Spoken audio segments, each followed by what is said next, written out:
Did you find one?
Should I sit out more?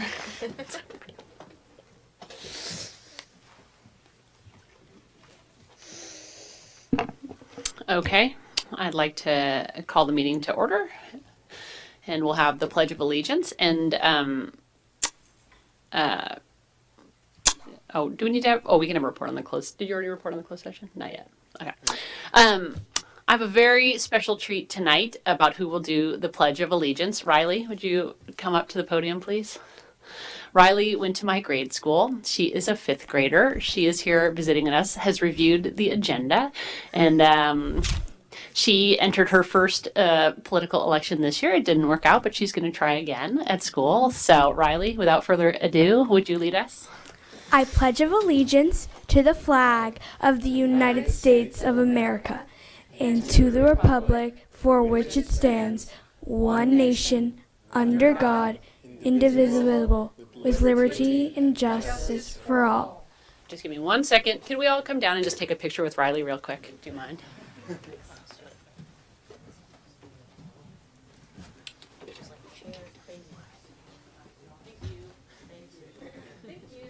All right, you could be in the middle. Oh, now somebody's shorter than me. Thank you, Riley. Thank you. Perfect. Thank you all very much. Got it.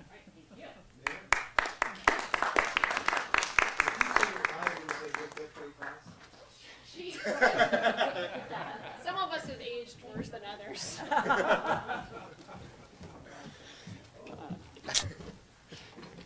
Can we get a roll call?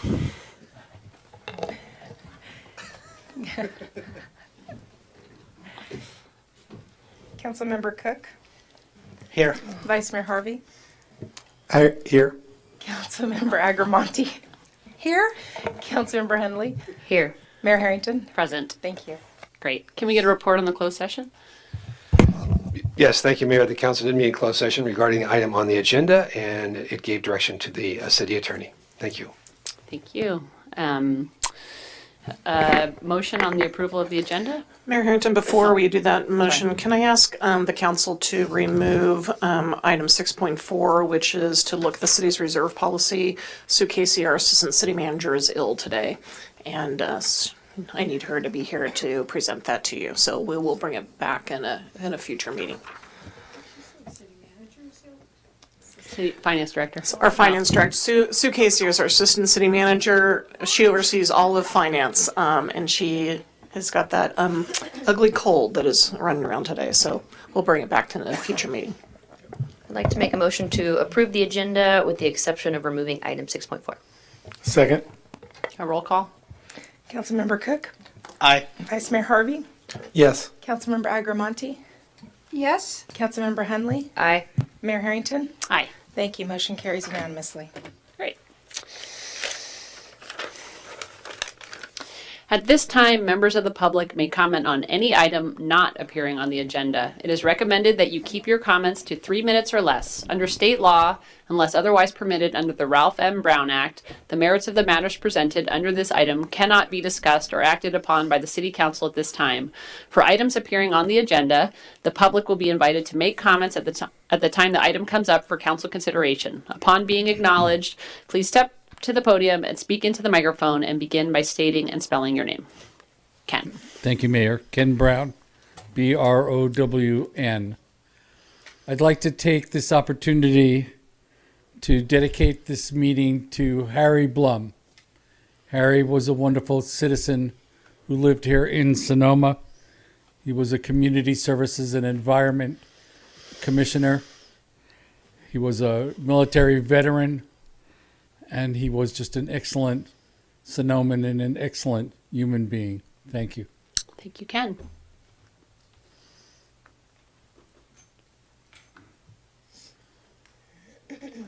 Hi, my name is Andrew Douglas Gardner. This is my first time at a meeting since I was 16 in high school.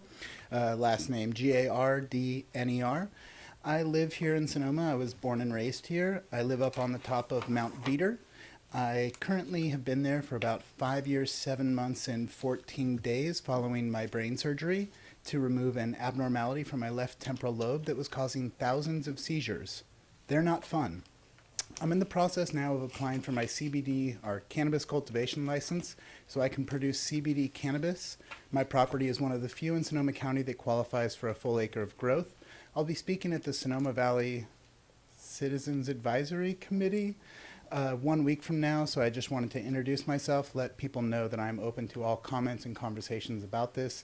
I look forward to being able to produce a medicinal product that can help people who have walked in my shoes. Thank you. Thank you. Anyone else? Okay, seeing no one come forward, I'll close public comment. Are there any other meeting dedications? I'd like to dedicate this meeting to my sister, Laura Harvey. It's her birthday today, so there you go. Happy birthday. Yeah. Anyone else? Okay, thank you. Next, item 3.1, we have a presentation of the Recreation and Community Services Annual Report by the Sonoma Community Center and the Sonoma Ecology Center, and I will turn it over to the city manager. Great. Thank you, Mayor Harrington, members of the council. So council recalls probably about 18 months ago, we looked at our contracts for our recreation providers and kind of resorted them and packaged them in a new way. And rather than on an annual basis doing kind of more grants, we really looked at the kind of 4 core nonprofits as being the city's recreation department. And those 4 are Vintage House, Boys and Girls Club, Sonoma Ecology Center, and the Sonoma Community Center. So we currently have 3-year contracts with these nonprofits. These have been long-term partnerships and a very effective way for the city to help support recreation services. So part of the contract is on an annual basis to have them come and provide an annual report. And so we were at that time, and so we'll have 2 tonight. And I'd like to start off with the Sonoma Community Center and Mr. John Gurney as Executive Director, and then we'll have Richard Dale from the Sonoma Ecology Center. Thank you, City Manager, Madam Mayor, and Council. I'm waiting for the technology to boot up. The Sonoma Community Center. So as the Executive Director, this is a kind of a new experience for us in producing an annual report.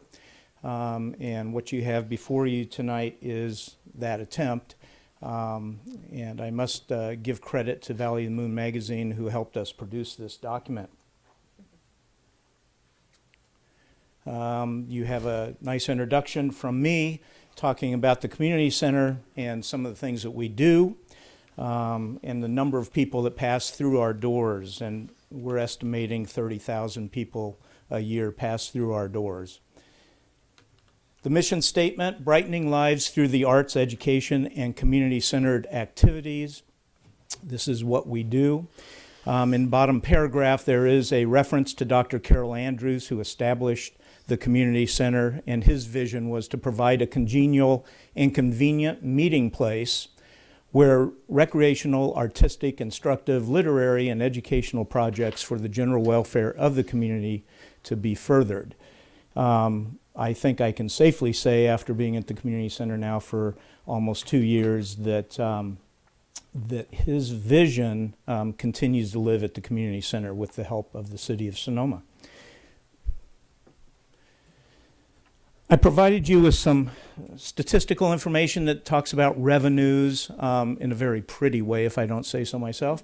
And what's key here is that this last fiscal year that we're looking at, 17 and 18, was a good year for us compared to the previous year. And you can see that through the revenues, the increase in revenues. And then if we look at our expenditures, there's some ups and downs here, but if you look at the net income for the previous year of $38,000, we were down 12% with the current year that we're looking at, 17-18. But what is noticeable is the cash assets for the organization have increased. And part of that reason is we were very frugal with our resources, and we managed to move some monies into savings. And one of our goals is to really build up our reserves. And we've had some success in the last year with that. What's interesting here is that our classes and attendance are increasing. When we talk about attendance and attendance rates, we talk about the number of seats that are assigned. We have a minimum number of participants to run a class, and then we have a maximum attendance. And you can see that in this particular year, our attendance grew substantially from the previous year. 2017 was the year of the fire. We had some scholarships and encouraged a lot of participation as part of the recovery of the fires, and it actually paid off. So you can see that our classes are becoming more popular, they're being better attended, and certainly the number of offerings. Our membership is creeping up, and we continue to build on that. And then, of course, grants, which are very competitive. We've had some success in terms of the number of grants awarded. When you look at the dollars, it's not quite that good looking, but 63% success rate for us. We've got strategic partners, which are long-term relationships, and of course, City of Sonoma is number one. We've got Crescent Montessori, who has downsized in our facility, and a number of other organizations that I'll kind of reference in another part of the presentation. Funding partners, these are a lot of the grant organizations that we work with and have relationships with as well. Board of directors, people I'm sure that most of you are familiar with, and our staff doing an excellent job. Oh my God, what happened? The end. The end. All right. Well, that's okay. So the next couple of sheets, the next couple of pages really are, it's our latest quarterly schedule, just released. Is this for me to work through? Yeah, there's not a slide, another slide after that one, John. There was information in the packet that with council, okay. but not within the All right. So slide. we included a schedule of our classes for this upcoming spring quarter. And in there, you'll just see the kind of dynamic and diverse classes that we offer. This year, one of the new ones that come to mind is you can learn how to shoe a horse. And we're proud to be able to offer that, with the potential of a horse property in town. So we're trying to listen to our audience, make sure that we evolve the programming, bless you, programming with the needs of the community. But the last thing I just want to touch on is that in 2017, I can tell you. Can someone tell me what the Barbie dolls are all about? well, that's apparently Barbie dolls are one of the most terrible things you can throw in into the Landfill. landfill. Thank you. Technical terms. And so we have created a program where we take Barbie dolls from the landfill, give them a spa day, and then we reclaim them and make them available for people to adopt and create a recycled outfit for them, and then we bring them back, put them on display. It's actually quite fun. It's a little odd to see all these naked little Barbies sitting in a basket for the taking. And I need to report that we had a theft of about 40 dolls the other day. 40? So 40 Barbie dolls. So who knows? Who knows? Anyway, so but we've got plenty because the landfill is a gift that keeps on giving. But yes, Trash and Fashion, mark your calendar. We've got this weekend Chili Bowl Express, and make sure that you get your tickets because they're almost sold out. And come down, pick out a gorgeous bowl, have some delicious chili prepared by one of our local restaurants, and it's a good night. So. I have a comment. Well, just in terms of, I live across the street from the community center, so for one, you're actually a great neighbor. You're not a bad neighbor. But I've attended a couple plays for Sonoma Arts Live that were really wonderful and very sort of amazing that we have that quality of theater in the town this size, and that's incredible. And then we all attended, I think, the Cynthia Tarr event at the community center, and it was wonderful that she's there and also that we have that beautiful space available to have events like that. So that was wonderful. Thank you. And then I just wanted to say, which I think everyone here knows, but for anyone watching on TV, we are so lucky that you are the executive director. John is the former police chief. He's been, incredibly committed and involved along with his wife Phyllis in this community forever. I attend John's spin class every Tuesday. I mean, he does so many things that I think I would describe as quiet leadership, which is bringing people together and making things better. And, we're just incredibly lucky that you are running the community center and all of the improvements, many of them. I'm sure you have a great team, but, you're doing a good job. Thank you. Thank you. I think I should leave on that note. I have a comment. So, John, one thing, you said that you work with Valley of the Moon and they've helped you with some of your marketing.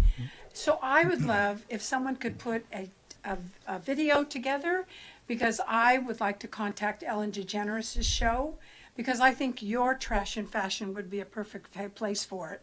Because that's she's kind of like that, and I thought it would be great. But I need something nice to send to her rather than my little photos from my phone. Okay. Thank you. I'd really appreciate it. Thank you, and I'll look into that. Anyone else? Go. I will place some of the annual reports and our programs in the lobby where the agenda was, and people can help themselves. Thank you very much. Thank you, John. City Manager. So I'd like to introduce Richard Dale from the Sonoma Ecology Center.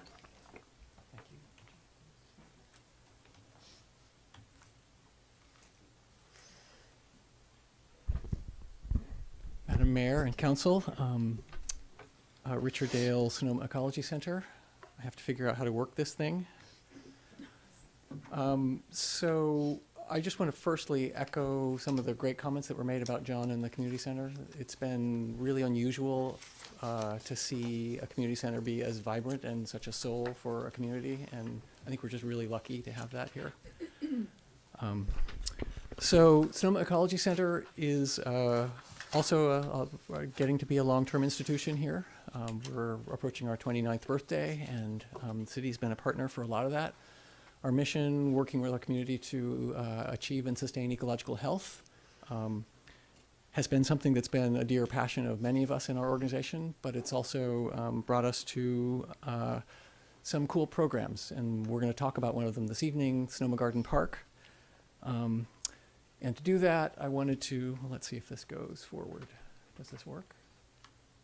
Ask some questions like, how can we have healthier, more sustainable food?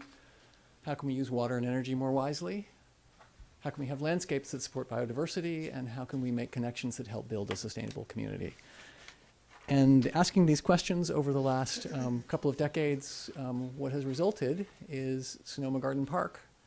This is our educational campus, and it's dedicated to the opportunity to connect the natural world to people.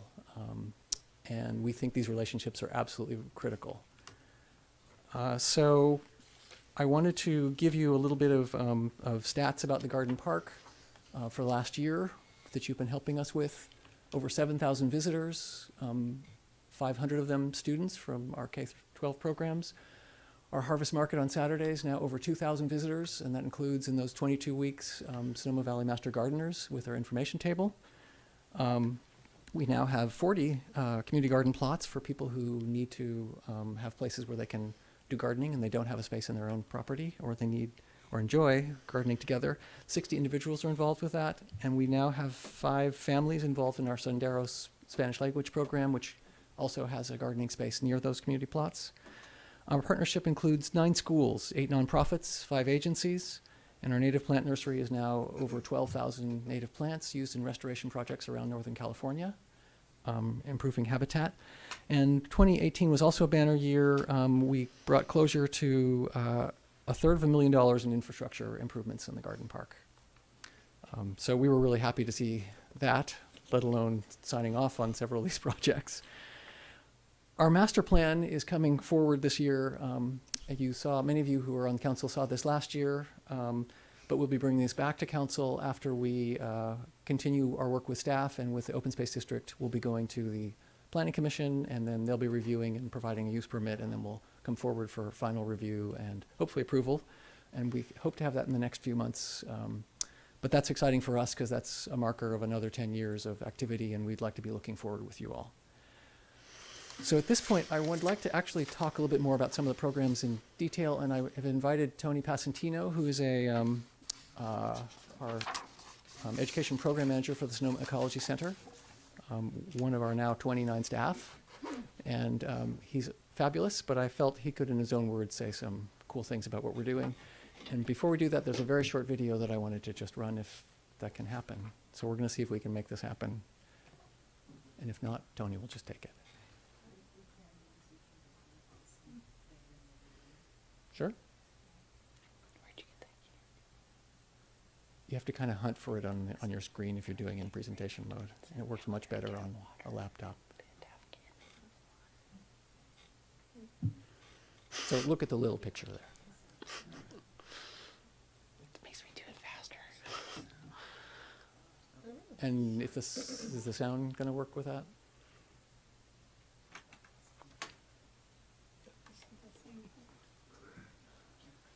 Well, Tony's talking here.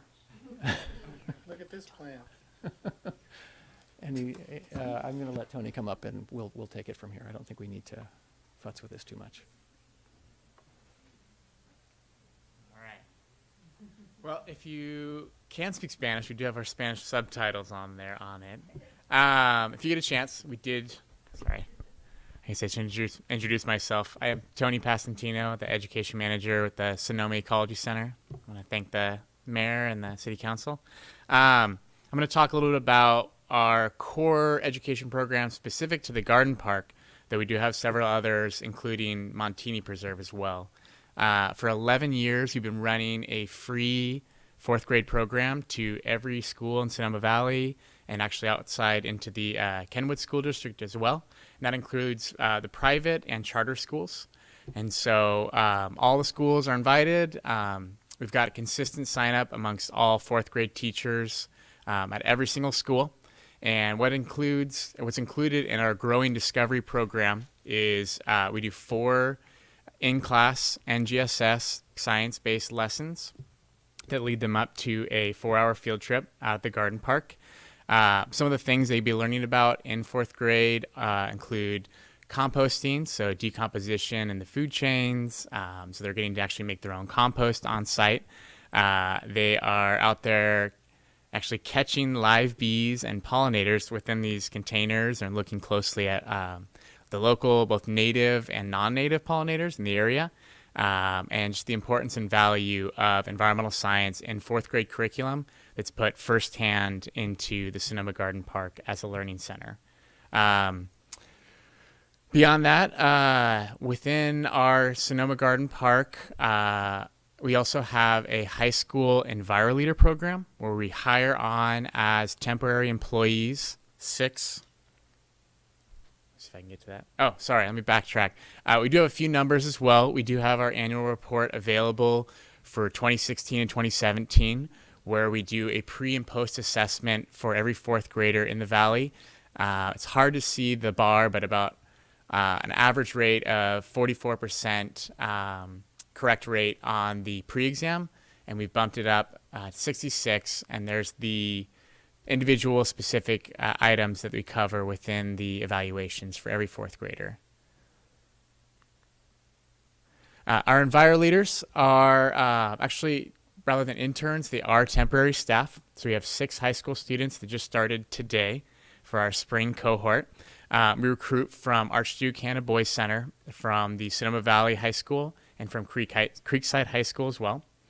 We've been doing this program for 11 years as well. And the students are spending a large amount of their time maintaining the Sonoma Garden Park, not only for our fourth grade program, but for the public to enjoy as well. And while they're doing that, they're learning about drought-tolerant landscaping. They're learning about irrigation techniques. They're spending some time in the native plant nursery with our restoration crew. And they are producing harvest market, and then also we donate a large proportion of it to La Luz Center as well. The students work twice a week, and they'll be starting today and running through May 15th. Well, they'll graduate from there. We do work alongside the agricultural pathway, which is something we want to support at Sonoma Valley High School. And so we provide what they call supervised agricultural experience, which is a requirement for all FFA and Sonoma Ag students to be a part of. And this would fulfill that requirement in the Enviro Leader program.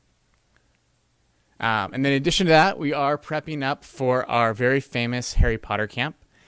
We do 3 weeks of Harry Potter camp, which is based around environmental education. So your Care of Magical Creatures is taking care of the chickens, and your potions class is making herbal oils and tinctures and natural teas. We fill up every year with a pretty solid wait list. It's definitely something that we calls in December about when we're going to start enrollment for our July camps. So, or something we really enjoy having the students in the summertime out for. And I think that's the end of my spiel. So I'll hand it back over to Richard for this. So just some numbers about the Sonoma Garden Park.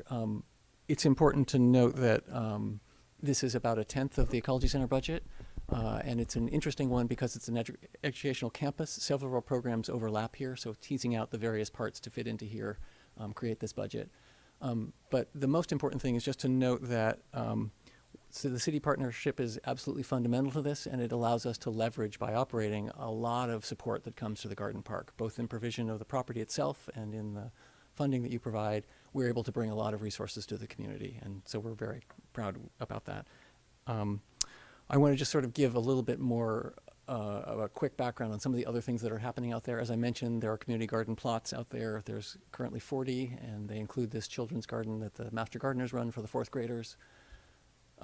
We have a number of adult workshops, from pruning to composting to food production, and about 15 of those a year. We have the native plant nurseries I mentioned, which also includes programs where people can come and volunteer and learn about native plant horticulture. We have demonstration gardens, which are set around the garden park and allow people to learn how to create biodiversity-friendly landscaping that is also drought tolerant and relevant to the Mediterranean climate that we live in. And of course, the Saturday Harvest Market, as I mentioned. And then we have a number of special events pictured here. The Fall Harvest Festival, which is fun for hundreds of people who come to it.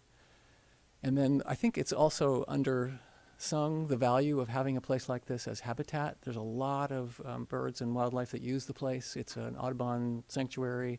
It has a lot of relevance as habitat. We see things here we don't see in other places in the valley. And partly it's just because of the way it's managed allows for that. So I think that's a really cool feature of the place. That's my son. As I mentioned, the master plan is going to be coming back to you all, and at that point we can spend more time on individual details. But we really value this partnership. We want to make sure that we're working with the council to create something that the community will embrace and use into future generations. it's a really great asset that we've been able to develop together. So our sincere thanks. Thank you. Are there council comments or questions? Mr. Harvey? So I just want to thank you guys for all that you do. I've been to the garden park a number of times. I hold a little environmental committee meeting out there sometimes, and I've been there when you're doing the science camp, and just like the kids seem to be having such a great time. I can hear them, and they're running around, and they all have wands, and they're just having a great time. And I think it's really cool to give children an opportunity to have that kind of tactile experience, to actually be out there, to be touching it, to be smelling it, to have that both listening and seeing it on paper, and then actually physically doing it. It really ingrains that learning process into their minds for a really long period of time, and it's an invaluable experience, and it's just a really wonderful place to go and walk around.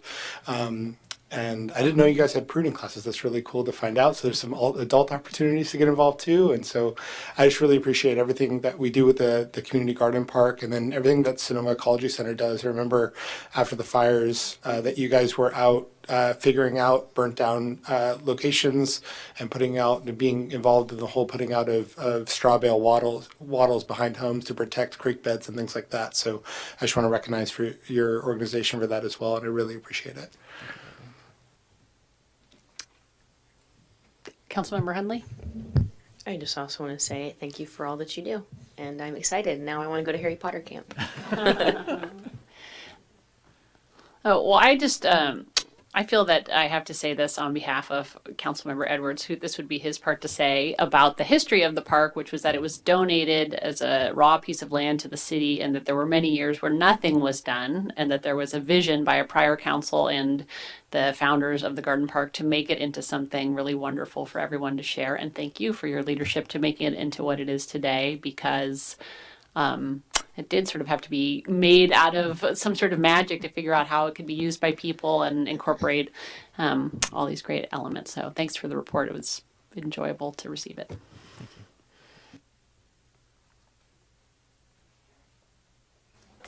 And with that, we'll move to the consent calendar. All items listed on the consent calendar are considered to be routine and will be acted upon by a single motion. There will be no separate discussion of these items unless members of the council, staff, or public request specific items to be removed for separate action. At this time, the council may decide to change the order of the agenda. Do we have anything on the consent calendar? No. We do not. We don't. Sorry. 4.1. Yeah, but since we have nothing on, it can just kind of be skipped. It sits there as part of the standard. Okay. All right. Never mind. On to item 6.1. Item 6.1 is discussion, consideration, and possible action to adopt a resolution authorizing the acceptance of the and use of a tobacco enforcement for minors grant from the California Department of Public Health Tobacco Enforcement section. And we'll turn it over to our police chief, Orlando Rodriguez. Yeah, definitely. Good evening, Mayor. Good evening, City Council. When John left, I wanted to thank him too. He never told me it was going to be like this, coming up here and talking to the public. You never told me that when I was flying back. So back in December, there was a grant available to educate the public and enforce, compliance acts. So the Sonoma County Health Department sent me an email regarding this grant and asked us if we were in favor of maybe writing a grant and possibly getting some funds to help us with enforcement and educating the public. So I said, yeah, why not? So Jen Emus, our admin aide, decided she was going to take on this project, and she ended up writing the grant. And a couple of weeks ago, we were fortunate enough to get granted some money to educate the public. And I think that's probably going to be our number one priority with this grant, is to educate our retailers who sell tobacco to make sure they're not selling to teenagers, to people under 21, to make sure that they are checking IDs and make sure that they are complying with the tobacco laws, that tobacco is not easily accessible to our kids, because as we've seen in commercials and we've seen sometimes around the area, that tobacco might be in areas where kids would look at a piece of candy or toys or something that would attract a child or a teenager more likely. So with this grant, we're going to be able to go and check all the tobacco vendors to make sure that they're complying with California state law and that they're not selling to teenagers. With that in mind, I definitely want to bring the county health department probably in the near future to do a presentation or an education class, so that way the owners of these shops or the vendors to come in and be taught what the regulations are about, and how to put the signage, the check ID if they're 27 years old, to make sure they're in compliance with that. I definitely don't want to go out there and just start finding people or these vendors, because they have a business to run, and I think education's my way of teaching them on how to do this better.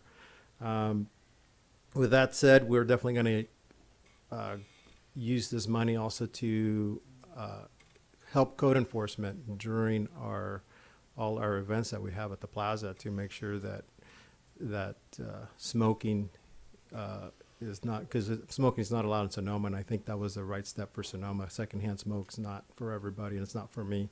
We've had enough smoke the last year and a half, 2 years. We don't need any more. So I think this is a step in the right direction for that, and this is why we're bringing this forward, and I hope that you will accept it. Any Thank questions? you. Are there any council questions? I have a question. Councilmember Does this- Agramani? Thanks. Does this include vaping, Chief? This includes any type of tobacco, so it includes the vaping. And from what I've seen, when I talked to Eric Smith, our SRO, Right. he confiscates a lot of these vaping pens, and cigarettes are pretty much gone from the schools now. It's mostly vaping. So it's important that we start educating our kids, and I already contacted Leslie Nichols from RISC, and we're going to work together to do these presentations at schools for parents, teenagers, anybody that wants to hear us. Well, it's really difficult to combat vaping because, in the Chronicle, they have a full-page ad, could be every day. It must cost hundreds of thousands of dollars. And it's just, I don't know, it's an interesting thing, I thought, and you probably have worked with the principal there as well as Eric. He patrols all the bathrooms constantly, and I'm sure that he is, confiscating these devices as well. So I think, everyone's trying to do as much as they can, and, we're all, the people who use them, for example, a Juul, are guinea pigs, Yes, because sir. they don't know. Everything is still there, it's just not in a cigarette. So thank you. I really think this is great. Thank you. Okay. Are there any other questions? If there's no questions, then I'll take it out to the public for public comment on this item. Thank you.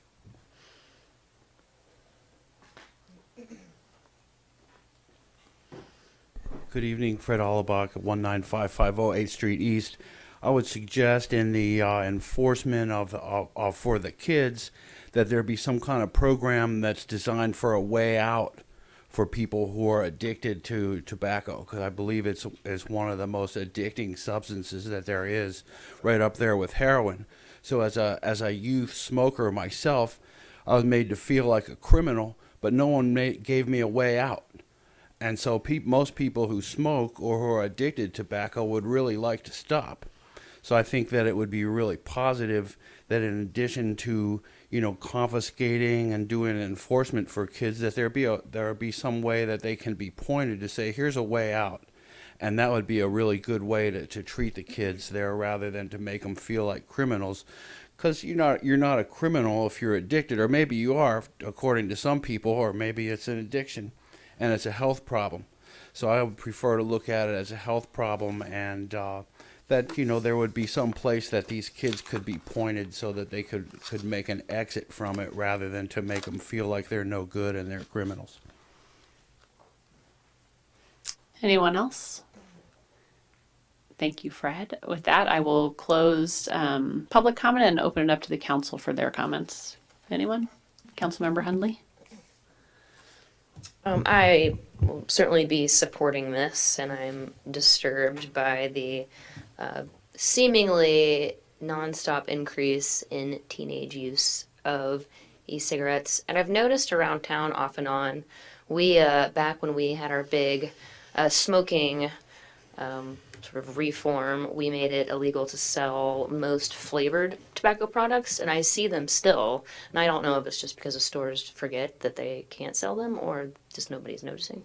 So I hope that's on the list of things to talk about. And I like Fred's suggestion because it's really upsetting to think about teenagers addicted to nicotine, because being a teenager is hard enough. So whatever we can do to help stop that. Thank you. Councilmember Agramonte? Yeah, thank you. You know, it's interesting. My husband smoked, I won't tell his age, but but he smoked since he was 14, and he actually quit a year and a half ago. And he's the master of the checkbook. And he kept saying, I'm making mistakes in this checkbook. But he found out we have about $3,000 to $4,000 more a year from him not smoking. So that's Wow. the benefit. There's the benefit for you. Thank you. Councilmember Harvey? Well, obviously, I'm absolutely going to be supporting this. I think this is a really important initiative, and I love that we're going out and doing education first with business owners. I think that's a really important way to do things, give them a chance to get right with the law, and then when we come back, and if they're not correct, then we can chastise them later, and we know that they've been educated. And I also appreciate the piece about having more enforcement on the plaza. I think that's one of the things that are concerns for definitely with cigarettes, but also with things like cannabis and stuff like that going forward. Having better enforcement on the plaza will help us to ensure that people aren't being exposed to smoke that they don't want to be exposed to. So I think that throughout town and on the plaza would be really great to see that. And I appreciate what you're doing, and I second Fred and Rachel on having a way out or some sort of information for teens so that they cannot be criminalized. They can find treatment for nicotine addiction, for sure. Thank you. Councilmember Cook? Yeah, I just want to thank the chief of police for, taking the initiative to get this grant. I know grants are hard, and I do want to second what Councilmember Hunley said, that with the vaping, I've been around a few of the stores here in Sonoma, and our enforcement on those, we really need to take a look at what our ordinance states and what's happening out there, because they're getting away with selling illegal products to our ordinance.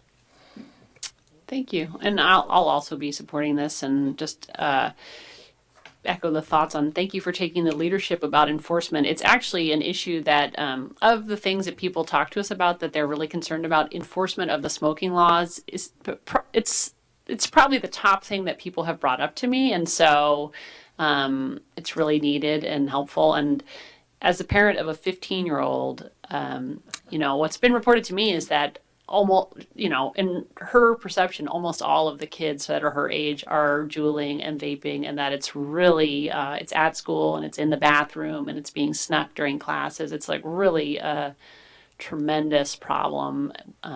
Especially we sort of like almost killed smoking and it wasn't cool. And then they brought in vaping to, get people addicted again. So thank you very much. Do we have a motion? Make a motion for the resolution of the City Council of the City of Sonoma accepting a grant from the California Department of Public Health Tobacco Enforcement Grant. Second. Can we get a roll call? Councilmember Cook? Aye. Vice Mayor Harvey? Yes. Councilmember Agramonte? Aye. Councilmember Hunley? Aye. Mayor Harrington? Aye. Thank you. Motion carries unanimously. Great.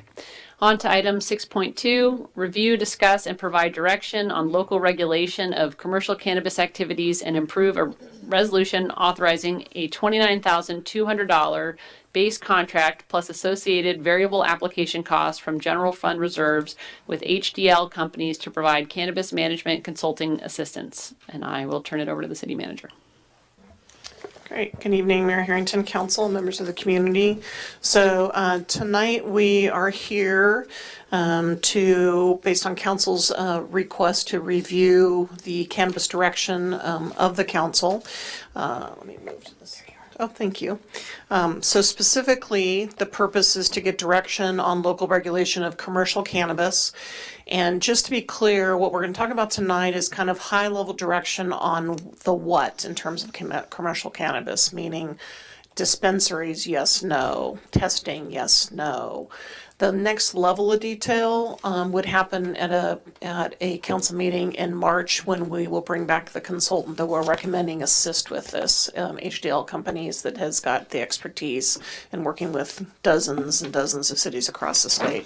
When they come back, then we'll talk about the how and we'll talk about the where, and then they would help facilitate kind of a merit-based selection process. Sometimes informally it's called a beauty contest, but basically if the council is going to have one or two, for example, dispensaries, if that's the direction you go, you might have 10 applicants. So you have to have a criteria and a selection process about how you're going to choose for the one or two slots you may be allowing in town.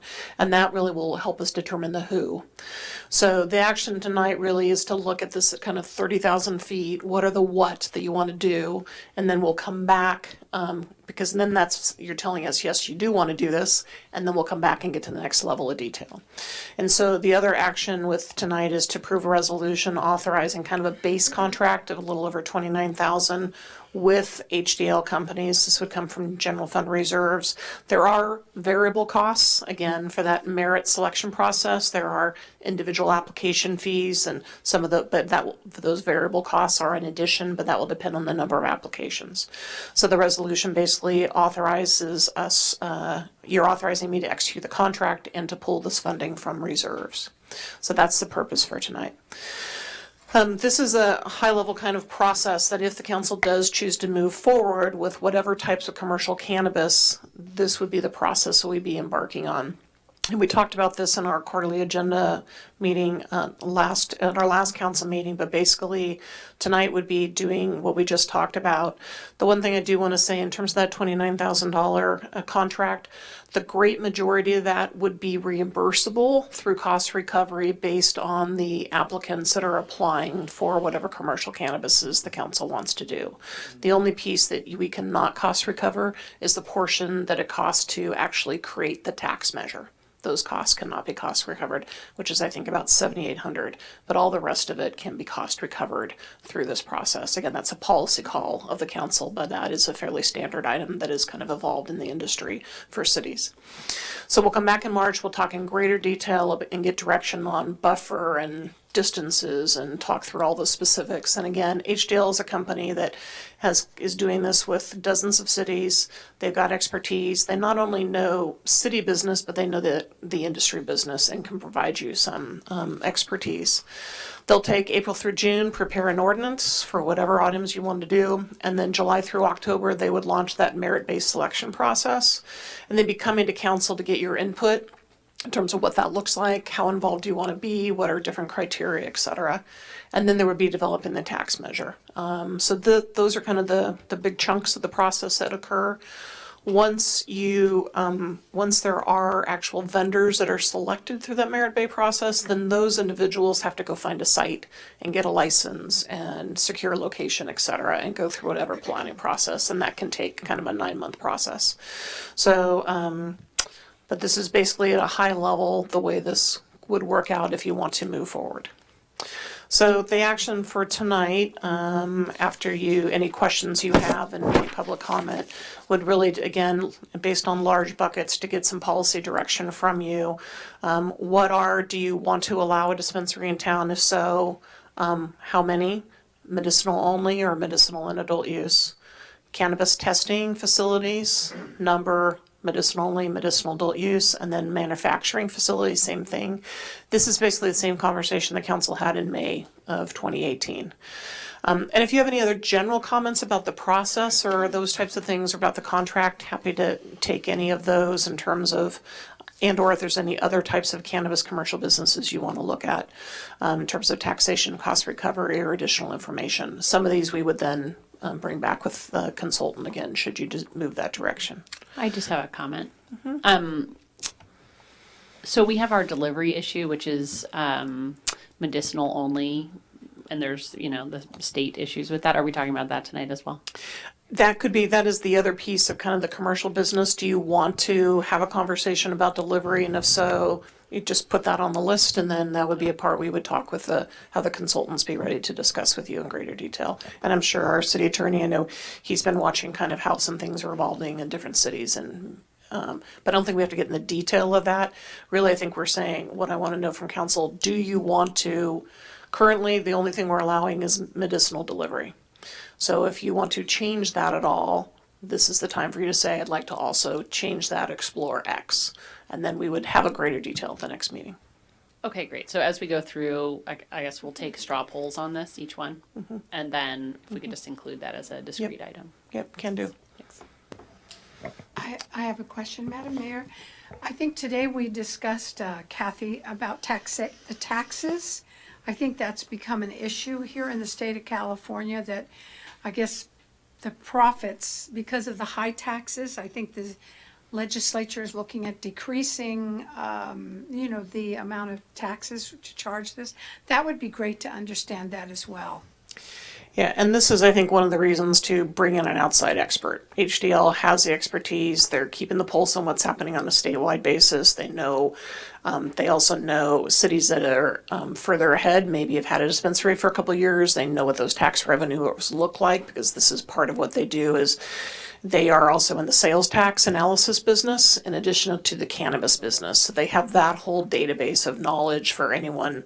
And there's many cities that hire them to be their sales tax, kind of both checking compliance and providing information for cities' finances.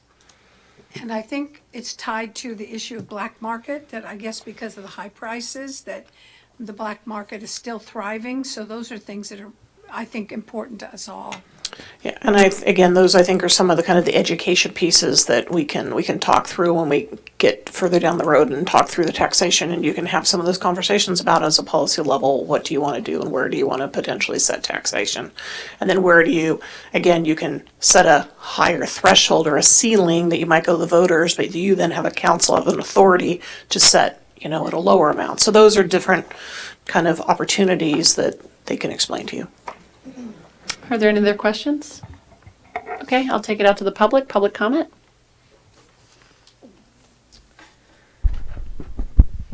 Good evening to the City Council. Can you hear me okay? Yep. My name is Gil Latimer. I live at 1055 Grant Court, and I'm here representing the Sonoma Valley Cannabis Group. First, we'd like to congratulate those who were re-elected to the council this year and to those newly elected. And best of luck to all of you in the new year. Last night, Sebastopol City Council staff issued its first annual report updating the council on the state of cannabis businesses and regulations in the city. Its findings are a great example of the successful integration of cannabis businesses into a community. Some of its major points: currently, Sebastopol permits 2 cannabis dispensaries with delivery. Both serve adult and medical. 2 cannabis manufacturing operations and 1 indoor cultivation have also been approved. Record of incidents, quote, since the comprehensive cannabis ordinance was adopted, no incidents have been reported at any of the existing cannabis businesses. However, it should be noted that there was a robbery at one of the 2 dispensaries in January of 2018. The assailants were caught and the stolen product was recovered. No further incidents have been reported. The city staff sent a questionnaire to existing cannabis business owners to provide feedback regarding its application process and the state of cannabis businesses in Sebastopol. From this report, quote, overall, the response has been very positive. According to those who responded, the city's process is rigorous but fair and straightforward, unquote. One owner stated, quote, Sebastopol is one of the best places to do business in regards to cannabis, unquote. In response to a question about enacting a special cannabis tax, all the operators felt it would have a negative impact on their businesses, citing that the industry is already overtaxed, driving retail prices up and customers to cheaper, untested product on the black market. To that point, owners suggested the city permit tasting lounges to increase the city's revenue. One stated, quote, Sebastopol is poised to have a stronger local cannabis economy if we do not implement a cannabis tax. We will have more competitive businesses that will outlast those in other jurisdictions where the local taxes are crippling. The stability of career industrial jobs and benefits is something to cherish. If we want to increase the tax base, then consider more consumption lounges, which would incur a sales tax at point of sale to the end user. The staff report then... Mr. Latimer, if you want to just wrap up your comments. I got 2 sentences. Okay. Thank you. The staff report then recommended that no changes or alterations to the city's ordinance or review process be made at this time. So, with that said, we recommend that this city move forward to contract with HDL. Thank you. Thank you. Anyone else?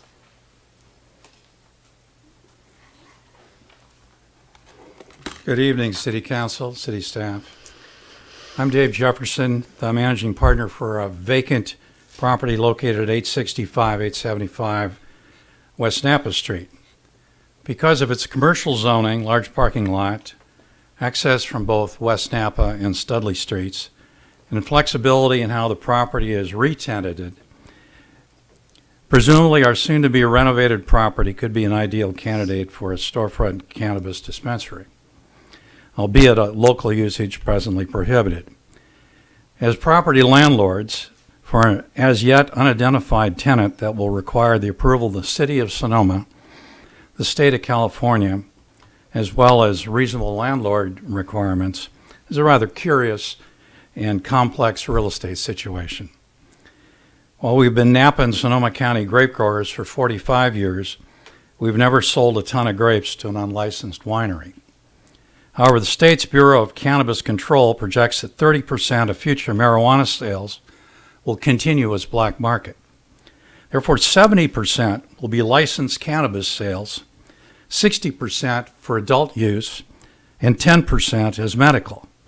These statistics are from the HDL 2018 report done for the city. So we must, as landlords, conclude that use as a dispensary only for medical cannabis has no economic viability in Sonoma or anywhere else in California. The consulting firm also projected 120 sales a day for Sonoma dispensaries, or 12 sales per hour for a 10-hour retail day. Accordingly, any storefront will generate extensive traffic movements and parking needs. We also anticipate their next report will project dispensary customers skewing largely to Sonoma tourists, with now 15 dispensaries approved in the city of Santa Rosa and 15 more in the approval process, and all seeking delivery approvals. There will be no shortage of home delivery options for residents of the city of Sonoma from potentially 30 dispensaries only 40 minutes away. As landlords, we have no personal cannabis business experience, but anticipate a dispensary opening 10 hours a day, 7 days a week, will need roughly 20 bright, articulate, and trained employees, none earning less than $15 an hour, and likely several making much more. They will all need adequate affordable housing and parking for their commuting needs. Accordingly, such new retail businesses will be significant local employers, not the size of car dealerships, but certainly not the equivalent of nail salons or karate studios. Let me finish by indicating that the HDL's report indicated there were only 5 locations for dispensaries here in the town. Their new study may identify such locations, seeking... I'm going to ask you to wrap up your comments. Okay. Anyway, the process, we hope, is very clear and identifies dispensary locations early and in a fashion that other people can react appropriately. Thank you. Thank you. Anyone else?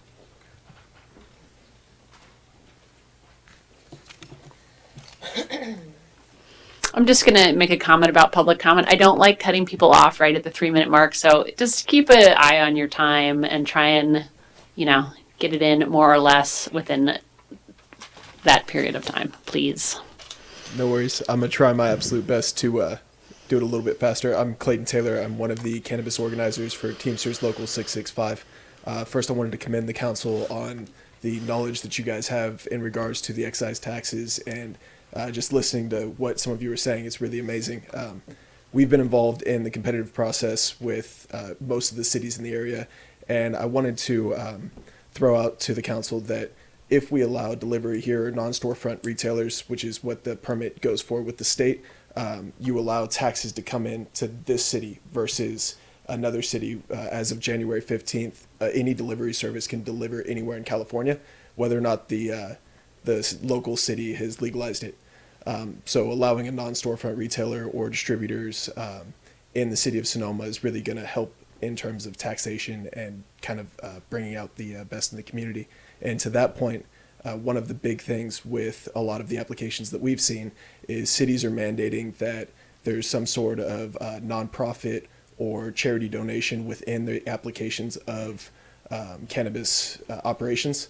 And I'd like to urge the council to think of that so that some people who may dissent of the decision to allow cannabis operations in the city of Sonoma can see that there is actually a public benefit. Thank you. Thank you. Anyone else? Fred Allebach again, 19550 8th Street East. I have to say that as somebody who grew up in the early 70s, that to listen to all this kind of really official talk about pot is somewhat ludicrous and entertaining. It's kind of like a theater of the absurd to be like calling it cannabis and stuff. So there's a fun element to it that way. And so developmentally, just to have it be going this way is pretty interesting.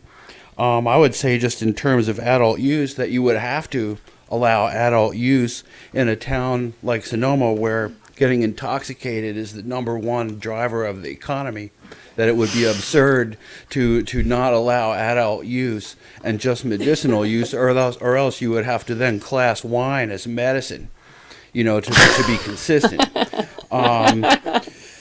And so then, if you do allow adult use, then people will get the munchies, and that will fuel the restaurant industry. So it'll be like a circular kind of thing for the economy that will be really good.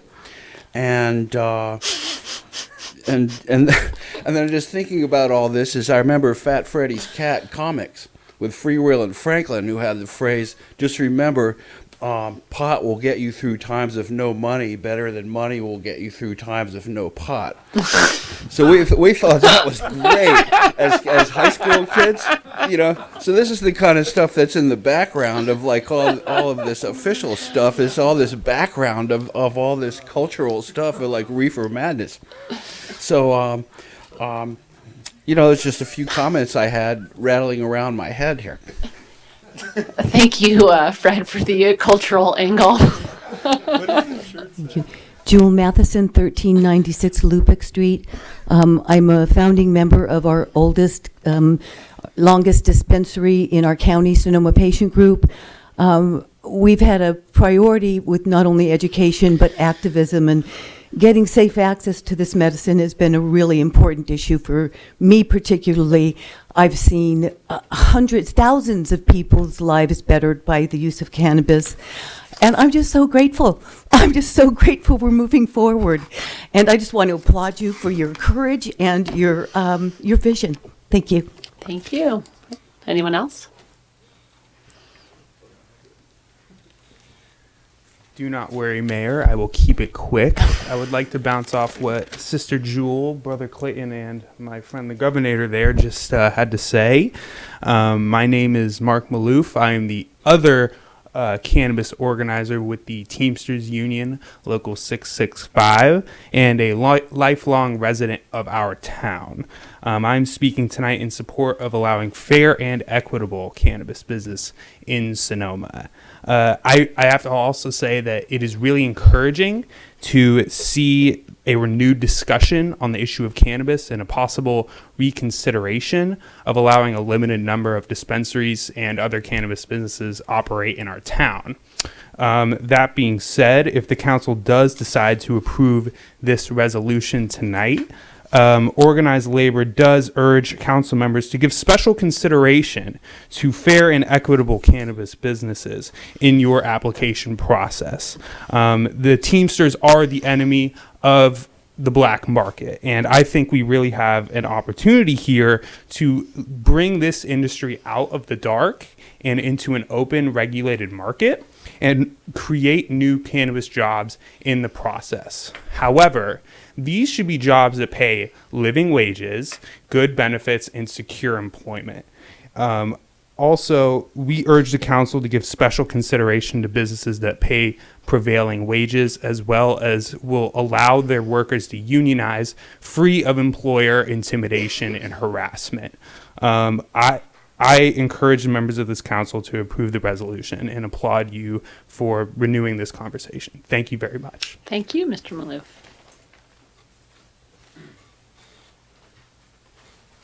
Andrew Gardner, just one comment I had to make on this is I have epilepsy. I don't drive. I use CBD oil regularly. The delivery services from Santa Rosa charge significantly more to drive the 45 minutes to my house on the top of Mount Veeder, which means I have to buy it in bulk, which makes me feel highly uncomfortable.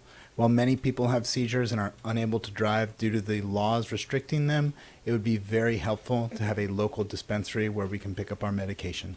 Thank you. Thank you. Anyone else? Okay. Just a quick comment about another possibility. Can you give your name and your address? My name is Patrick Favale, 670 Barachi. Thanks. At a time when a pregnant woman in Sonoma cannot go to a specialized maternity ward because there's no money, why don't we, since everybody's agreed that we should have cannabis for people who are sick and for adult use, why don't we steer it through our Sonoma Valley Hospital, have them management, have them reap the rewards, instead of the city giving away the cannabis business to an outside third party. There are certainly some home delivery personnel that are people who were active before the state allowed the sale of cannabis. Those arrangements are in tatters, and there probably are already people now who can't work because of the way the situation is set up. Repeating, why don't we use what we have and help our hospital and help everyone else without giving the money away to strangers? Thank you. Thank you. Anyone else? Seeing no one rise, I'm going to close public comment. And on the last question about whether or not this is permissible at the hospital, I don't know if the city attorney or city manager wants to weigh in. It's my recollection that that was addressed. The question is a fair one. It's been raised previously about why can't it be at a pharmacy or in the hospital pharmacy. And my recollection is that that is not permissible. But I don't know if anyone else. I'll comment. I heard Kelly Mather say absolutely not. We're not able to do that. That was my recollection. It's a wonderful idea. Yeah. But, we could double check with her, perhaps a consultant. Okay. And with that, I guess I'm going to talk to the city manager now. Do you want to take it one by one? Or?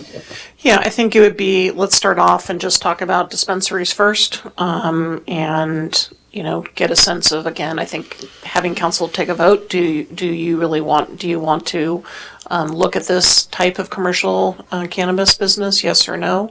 And then let's look at them by kind of category and then move them through. I have a question that's kind of related to what one of the speakers brought up, Clayton brought up, which is would it be possible with the advent of potentially having non-storefront delivery services, is that a separate issue for other people than having an actual dispensary that has a storefront where people can walk into? Is that something that we want to say, okay, we want this many number of dispensaries, we want this many number of non-storefront delivery services? It's not something that I'd actually thought of before, but I think it's worth a conversation. I definitely thought we were going to have a individual, discrete conversation about delivery, and I don't know if the city attorney knows the answer to this or not, but I don't think you're allowed to regulate the number of people making delivery. That's highly debatable. The Bureau of Cannabis Control certainly adopted a regulation allowing licensed individuals to deliver anywhere in the state of California. So there could be 4,000 people delivering cannabis to the city of Sonoma this very evening under the Bureau's recently adopted regulation. However, there are many who believe that regulation is illegal, and the city of San Francisco City Attorney's Office has drafted a multi-page opinion indicating it's completely beyond their statutory and regulatory authority to do that. I do not know where the litigation has erupted yet over that issue.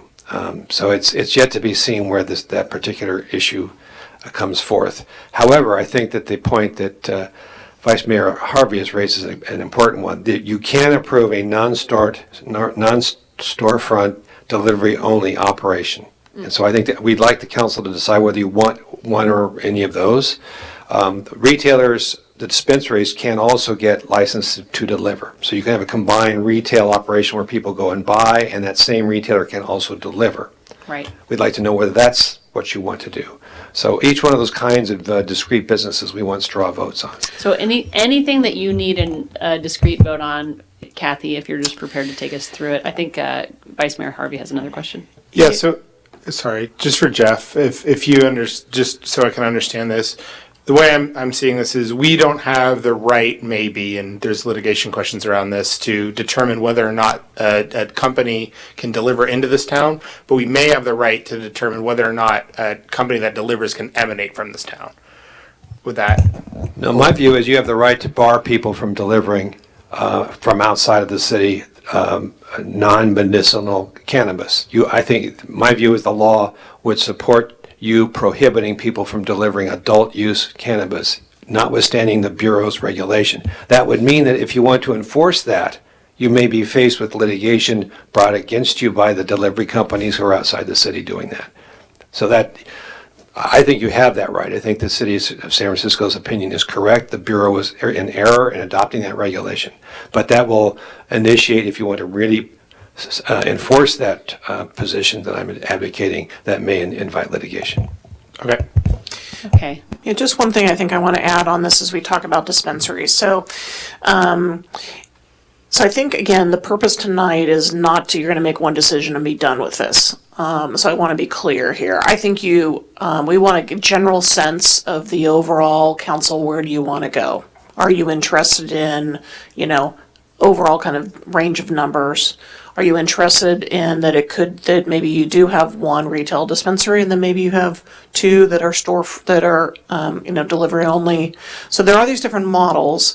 I'm not sure that you have to get to a point where you're going to say, okay, I want one retail dispensary and two non-storefront delivery. You don't have to, I think you'd say, I'd be interested in maybe seeing what the blend is going to be, because I think HDL, when they come with you back in a month, could provide you a little more context that may shift maybe a little bit of where you land. So I guess I just wanted to be clear. Don't feel like you're boxing yourself in a corner. I think we do want to understand generally where you want to go, but you might fine tune things, I guess is what I'm trying to see, as you've got the expert in the room.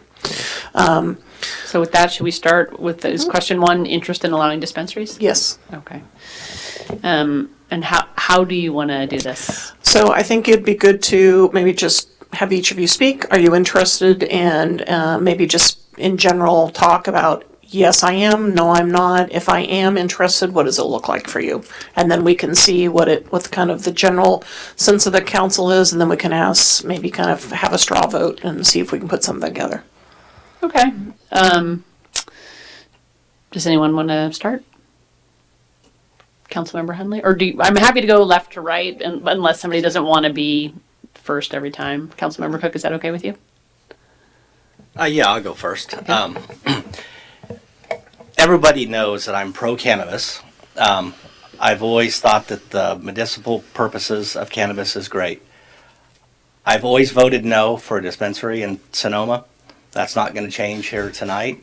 I believe that the county is the place to have it. If you look at the traffic that we have here in Sonoma, is horrific. And I believe having a dispensary, 1, 2, or whatever, is not good. So I'll be voting no, but I want people to know that there are areas outside in the unincorporated area that I wish the county would allow cannabis. Because in our downtown infrastructure, it's just not going to work. So that's where I sit. And then the other thing that I hear a lot is about the delivery of cannabis in Sonoma. A lot of people don't even realize that this council okayed that way back. So it is available. So if I was pro-cannabis and I was sitting in the audience or I was listening to this on TV, I would get a hold of Susan Gorn and the County of Sonoma and tell them, you've got all this unincorporated area. We're a 2 mile by 2 mile area. Put it out there. People will have access. We have a transit that's running through the town. Try to find a location that's close to that, and the problem's solved. But I just don't want to see any more traffic in Sonoma. As you spoke, I realized that probably the most efficient process is if you wouldn't mind, on page 33, there's the testing, the manufacturing, and then for other commercial cannabis businesses, maybe the question is really, would we change our ordinance to allow adult use also? Would you mind? There's no page number. Is this what you're talking about? I'm looking at this page with the questions. Oh, no, I'm looking at the screen. Is it possible to put up page 33 of the agenda? No? It's the same question. Page 2 of the item. Okay. So it's page 2 of the item. Yeah, so this, what's in front of you, page 2 of the staff report, these are the exact same things. So the slide here are the same questions. They're just organized a little differently because it's difficult to put them in slide format. Sure. So if you wouldn't mind, if you could go through testing, manufacturing, and then the question about other commercial businesses, which would include adult use delivery. I am a no on everything that wouldn't be allowed right now with our ordinance. Okay, thanks. Okay, Councilmember Hundley? Thank you. I have a few editorial comments first. One, I'm thrilled that we are talking about this again so soon. Last year, we went on our longest cannabis journey yet, only to have things end up being put back on the shelf. But I'm excited that we're back here, and I continue to support this. I've been working on this for close to 4 years now. And I look at it from two different ways. One, recognizing the immense benefits that this product has had for many people. Also looking at Sonoma with our high number of seniors here, and this is probably the fastest growing market for cannabis. Pair that with the other problems that our country is experiencing with pharmaceuticals and the opioid epidemic. It just makes sense that this is a beneficial, good thing to have. And then on the other side, it's there's 33 states now that have legalized some form of cannabis, which is amazing. And I think it's going to be federal, at the federal level. I think, I'd give it 5 years before it is. So this is here, and these are just businesses. I had a little food business. These are also small businesses, and there's different kinds of businesses you can have, and I think that they're beneficial, not just for our economy, but for their employees, for the industry, and I just think it's something that, we love local things, so this is a local thing that we should have for Sonoma. So, and I look forward to hopefully seeing what that looks like. So, for number of dispensaries, I'm thinking 2. But I would like to learn more about the benefits of non-storefront delivery businesses, because I just don't really know a lot about that. I would like them to be medicinal and adult use. The way that things are evolving now, I don't think that we're going to see a lot of medicinal-only businesses. And, the more I've learned about it is, again, after recreational started, one of the biggest crowds that people saw were seniors, because people don't like being on lists and people knowing what they're up to. So I think it's just time to open up that, and it's fine. 10 states now allow recreational cannabis also. For testing, I would like to see a testing facility. appropriately sized if there's interest for it, and that would be for both medicinal and adult use. Manufacturing, I think that I can see it a possibility. I think that one would be sort of the devil's in the details. But if you consider sort of on the food side of things, that being manufacturing, and Sonoma being a cottage food kind of city, it just seems like it would be not unreasonable that we could have our own homegrown cannabis gourmet food provider here. And then for other deliveries for What about delivery? That delivery's not on the list, but what is your interest? Because currently, again, it's medicinal only. I think that that might as well be opened up for both. I'm I think that I tend to agree with the city attorney's assessment of the new regulation, but I don't even really want to get in that fight. I would just rather have our own businesses, and I think people would be more attracted to use them anyway, the price being the first, and also we just like supporting local stuff. So, but for, so I guess I have to see how it all fits together, but I don't see a point of just having delivery limited to medicinal at this point. For a tax, I recognize that is a tricky area, and I would be interested to hear what the consultants suggest. Like, I don't know if it would be sort of having like a ceiling and starting off with nothing, and then one day when everything's booming, being able to implement it. I don't know. And then the cost recovery, yes, I think we should do that. And I think that's about it, and I'm excited. Thank you. I guess I would also kind of like echo Fred's comments that it is a little bit surreal that we're here, and people have been working on this issue for so long. And so thank you to everyone who's been working on it for a lot longer than I have. But it is nice to be here when I think it will finally come to fruition. Just as a preliminary matter, I have received supermajority positive feedback and interest and really detailed and professional information about this. So that's been really helpful. And I have also received negative feedback from people. And so I just wanted to say to those people, and this has sort of been a general theme, people have had children and loved ones who have had very serious drug problems, and those problems have been devastating for those families, and marijuana has sometimes been part of that or often been part of that, and I recognize that is a tragedy for those families, and so it makes sense to me that this makes them feel alarmed. I do completely understand that, and so I just wanted to say I recognize that people feel that way, and I think that's a legitimate expression of their own experience, but that when we look at the broader experience of the majority of people, that people have been using cannabis for however long you want to say, but hundreds of years, and that this is legal now, and these are businesses, and we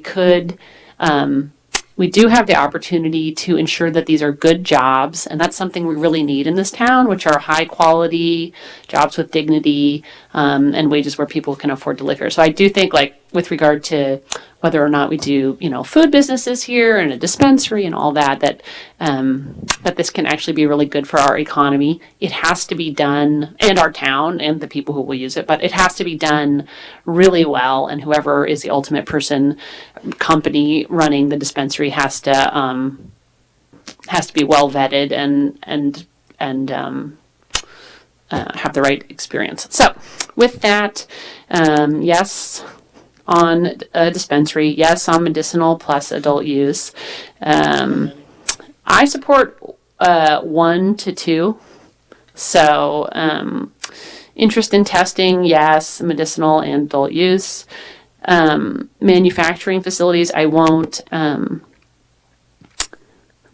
There's some, that's kind of a maybe for me, depending on, that's something to look into. I think there's some forms of manufacturing involve like the use of chemicals to strip, you know, to create a essence which could be applied to food, that probably I wouldn't be interested in. But so I'm open to learning more about it, but it's a maybe.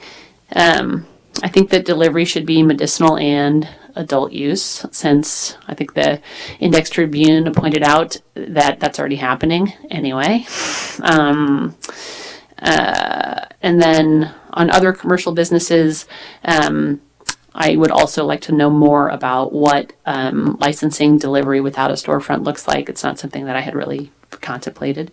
Taxation, I do think we should have a taxation measure on the 2020 ballot. I don't know what that rate should be. Cost recovery, yes. And my other thoughts about it are that that we did put a tremendous, we being a lot of the staff, put a tremendous amount of work, put a tremendous amount of work into this last year, and then also got it on our agenda right away in the beginning of this year. And especially Kathy has created a really clear and understandable timeline, which has been very helpful for talking to the public about what we're doing. And I appreciate the work you've done and pushing it forward. Thank you. Vice Mayor Harvey. Cool. So I think that this is a really interesting time that we have in California with legalization of cannabis and the kind of burgeoning of this new industry coming out of the shadows, as it's been mentioned, and kind of into the legal realm. And I think it's an industry that we all want to see be successful and thrive and create opportunities for new jobs and for new growth. And so I think it's important that, we be careful. I think we've seen comments from the public that have said things like, oh, we should have more cannabis facilities than we have tasting rooms, and we should just blow this out of the water like crazy. And I think it's important that as we go about this, to make it successful, to make it something that people can appreciate, it grows in a way that everybody can kind of understand and can come to terms with and can accept. I appreciate David's comments about traffic. I share some of those concerns as well, but I think that when we're looking at new hotels and things like that coming into the town, all of these things are going to bring traffic. So any amount of new businesses are going to do that. And I don't think that specific reason is a good enough reason to stop dispensaries in town. All new businesses bring traffic, and so that's kind of the way that is. It would be amazing if we had them all on 8th Street. We don't. And I think that in town, eventually that's going to happen anyway. And so we should support that. And I think especially for seniors that are local, we should be allowing them ways to find access to medicinal use. And I've talked to an oncologist about this who also writes marijuana prescriptions.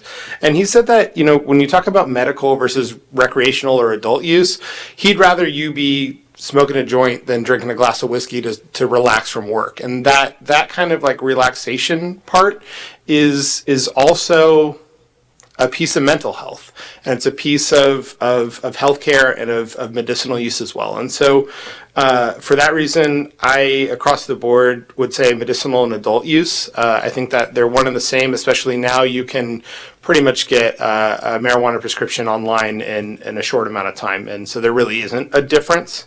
I've met people who are coming in from Florida that came in, got they had been in the state for 8 hours and they already had a medical license. So there isn't a difference between the two. So for me, dispensary, yes, I would say 2 to 3. Recreation or medical and adult use, yes. Cannabis testing facility, yes. Medical and adult use. I think with testing facilities, I think we're looking at even better paying jobs here as people can get into the medical field and things like that. I think that is really important to create these new opportunities. People talk a lot about trying to bring tech companies and things like that to Sonoma. I think that that's less likely than creating a new industry that's going to provide high quality jobs. With manufacturing, it's something that I need to learn more about. I'd like to learn more from these consultants that we're hiring on. I'm not opposed to it, especially when it comes to just like food processing and things like that. But I have concerns about whether or not we actually have locations where these businesses could open safely. I think that we may have better locations truly out on 8th Street and industrial parks for higher intensity of use types of manufacturing, whereas if it's just adding tinctures to some almonds, then I think that's a different story. Other commercial cannabis businesses, I don't know what those are. The delivery, yeah. So non-storefront delivery, I would be open to exploring that as well. I think if we're going to have people coming in, we might as well have them emanating from here and serving our own people. It'll help the city grab tax revenue from that as well. So I wouldn't be opposed to that. Taxation of commercial cannabis, yeah, I think we should look at it. What sounds like the state is starting to lower their own taxes to stop they've gone too far, they're going to lower those, but that leaves room for cities to grab it. And for me personally, with the way that wine goes, we're not really allowed to tax tasting rooms. And I think that if we're out in front of it, as this new industry is coming along, if it becomes a situation where it becomes a predominant industry here, that's causing, more traffic, more calls for service, all that kind of stuff, then if we have a revenue stream that can come from them, even if we don't enact it, I think it's good for the city to be able to. Cost recovery, yes. Is that it? General thoughts. I did that at the beginning, I feel like. Yeah, cool, sweet. Councilmember Agramani? Thank you. Well, I am a no on dispensaries. And I think I've said all along, I've gotten emails, I've gotten, comments everywhere in Sonoma, which is wonderful. And they respect my view because they feel there's a minority of people who are not really interested in this, contrary to that scientific survey that the Sonoma Index Tribune did. Aha. And so, I'm really interested in this. I do say, I've said to everyone, I believe there are benefits to medicinal marijuana, even recreational. I agree with what you've said. It's interesting, I grew up in San Francisco in the 60s with all the cool bands, and you would go to parties and pills, whatever you wanted. Acid was all there. And you just walk in the room and say, ooh, cool, And I don't think that's where we're heading, because I really am glad that we're getting to this point, because I felt we were inundated with too much material in the beginning, and I think we've sort of gone through this little reduction, and I'm so happy about that. I think we visited, I didn't visit the manufacturing, but I did visit the testing.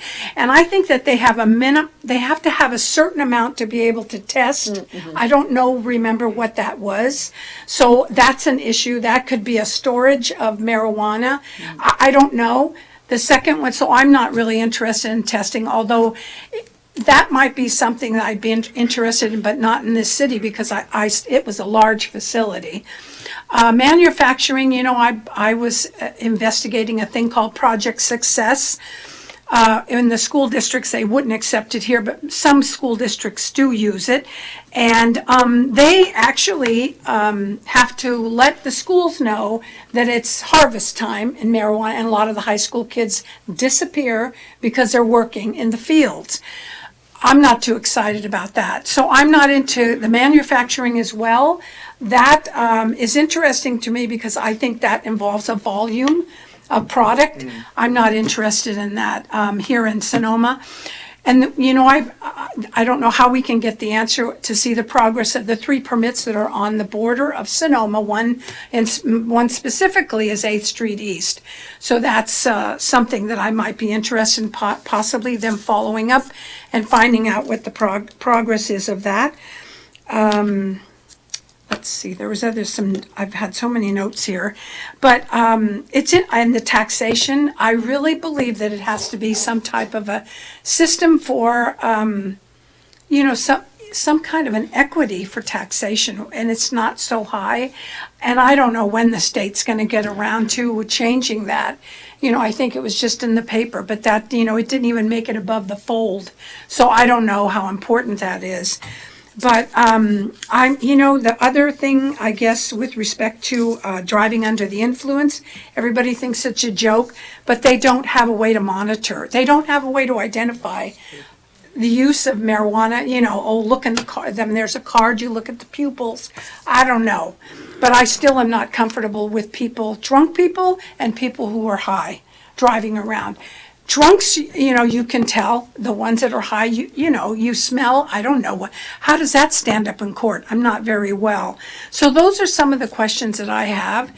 But you know, I think I just like being here at this place because it's finally coming to fruition. And I think that's really important. And, you know, as I said, I'm not one of the promoters of this. But I'm glad we're past that ugly part that we were involved in. So I'm pleased that we're at least moving forward. Did I have an answer? I think cost recovery is the only other one. Cost recovery and delivery. Well, I'm for delivery. I don't have a problem with that. Is that You're for medicinal delivery? Yes. What about adult use delivery? No. Okay, and then the cost recovery where we're trying to, any of the city's costs, we're trying to capture back through the applicants. Sure, absolutely. Does the city manager need anything else on this item? No, I think, so what I'm basically, I think I've got clarity.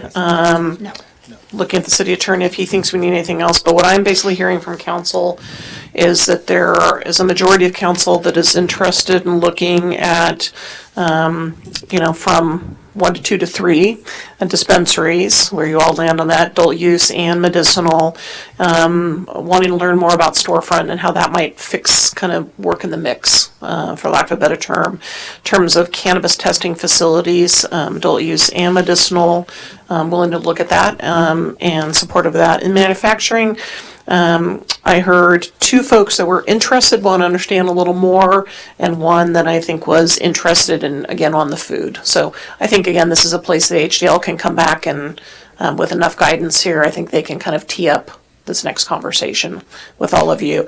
And then I think the delivery piece is another place I think they can provide some more information so we really understand what are pros and cons for any future dispensary you have, plus what are pros and cons for our own sales tax opportunities. And so in my mind, I think I've got enough direction to know where the majority of council wants to go, unless you'd like to take any formal action. But at this point, I think, yeah, we do need to go back and do the resolution,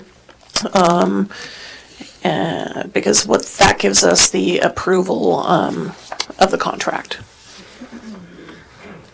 Can we get a motion? A motion to approve a resolution of the City Council, City of Sonoma, California, to approving a $29,200 base contract plus variable application costs from general fund reserves with HDL companies to provide cannabis management consulting services. Second? Can we get a roll call? Councilmember Cook? No. Vice Mayor Harvey? Yes. Councilmember Agramonte? Yes. Councilmember Henley? Yes. Mayor Harrington? Yes. Motion carries 4 to 1. Great. And I'd just like to take a 3-minute break, please. Second.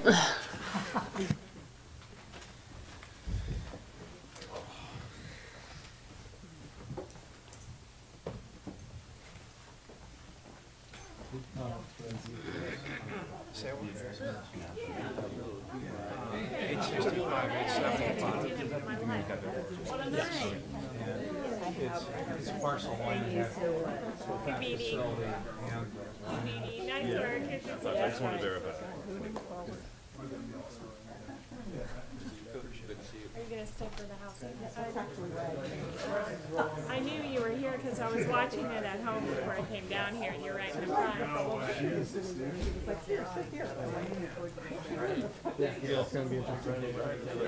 Hey, nice to see you, Logan. Good to see you here for the housing item. Cool. Yes, sir. Nice work, you guys. Yes. Yeah. Moving forward. I'm glad someone did bring up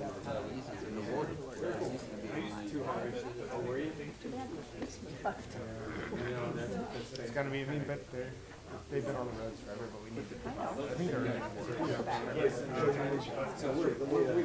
I don't know if it's true or it just seems like there are more people who are driving with they're not really slow. They don't use it fast. Typically, so I'm like, oh. It's also a high senior population. That's right. That's right. Now they're taking more high. People were like, There's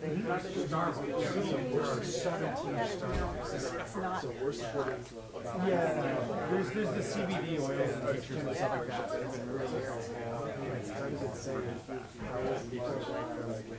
It's crazy because right now there's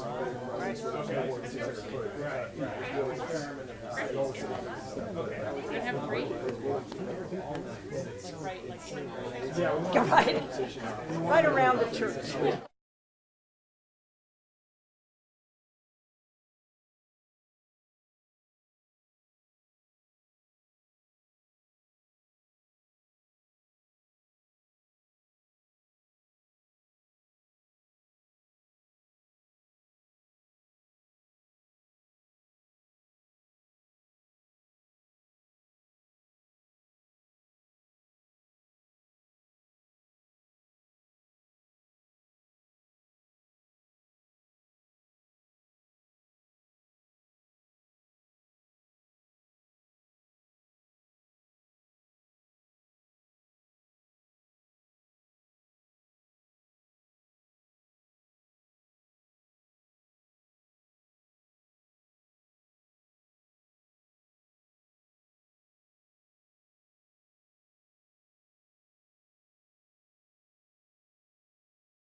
Can we have the back door shut, if you wouldn't mind? Thanks. Thank you. Item 6.3, update from the council ad hoc subcommittee, including discussion, direction, and possible action on a proposal for housing education and community engagement program, housing town halls, and approval of a resolution authorizing $25,000 for a contract with Urban Green. And before I turn it over to the city manager, which I will do in a second, I just wanted to say this is sort of a tremendous agenda tonight of these two major issues, and we're making a lot of progress, and it's only February, so I'm excited. I mean, anyway, I thought it should be noted. City manager. Thank you, Mayor Harrington. Council members, yes, these are two items the council has, wanted to look at as part of their progress last year. So the item before you tonight is we're talking about housing education and community engagement, and specifically some community town halls.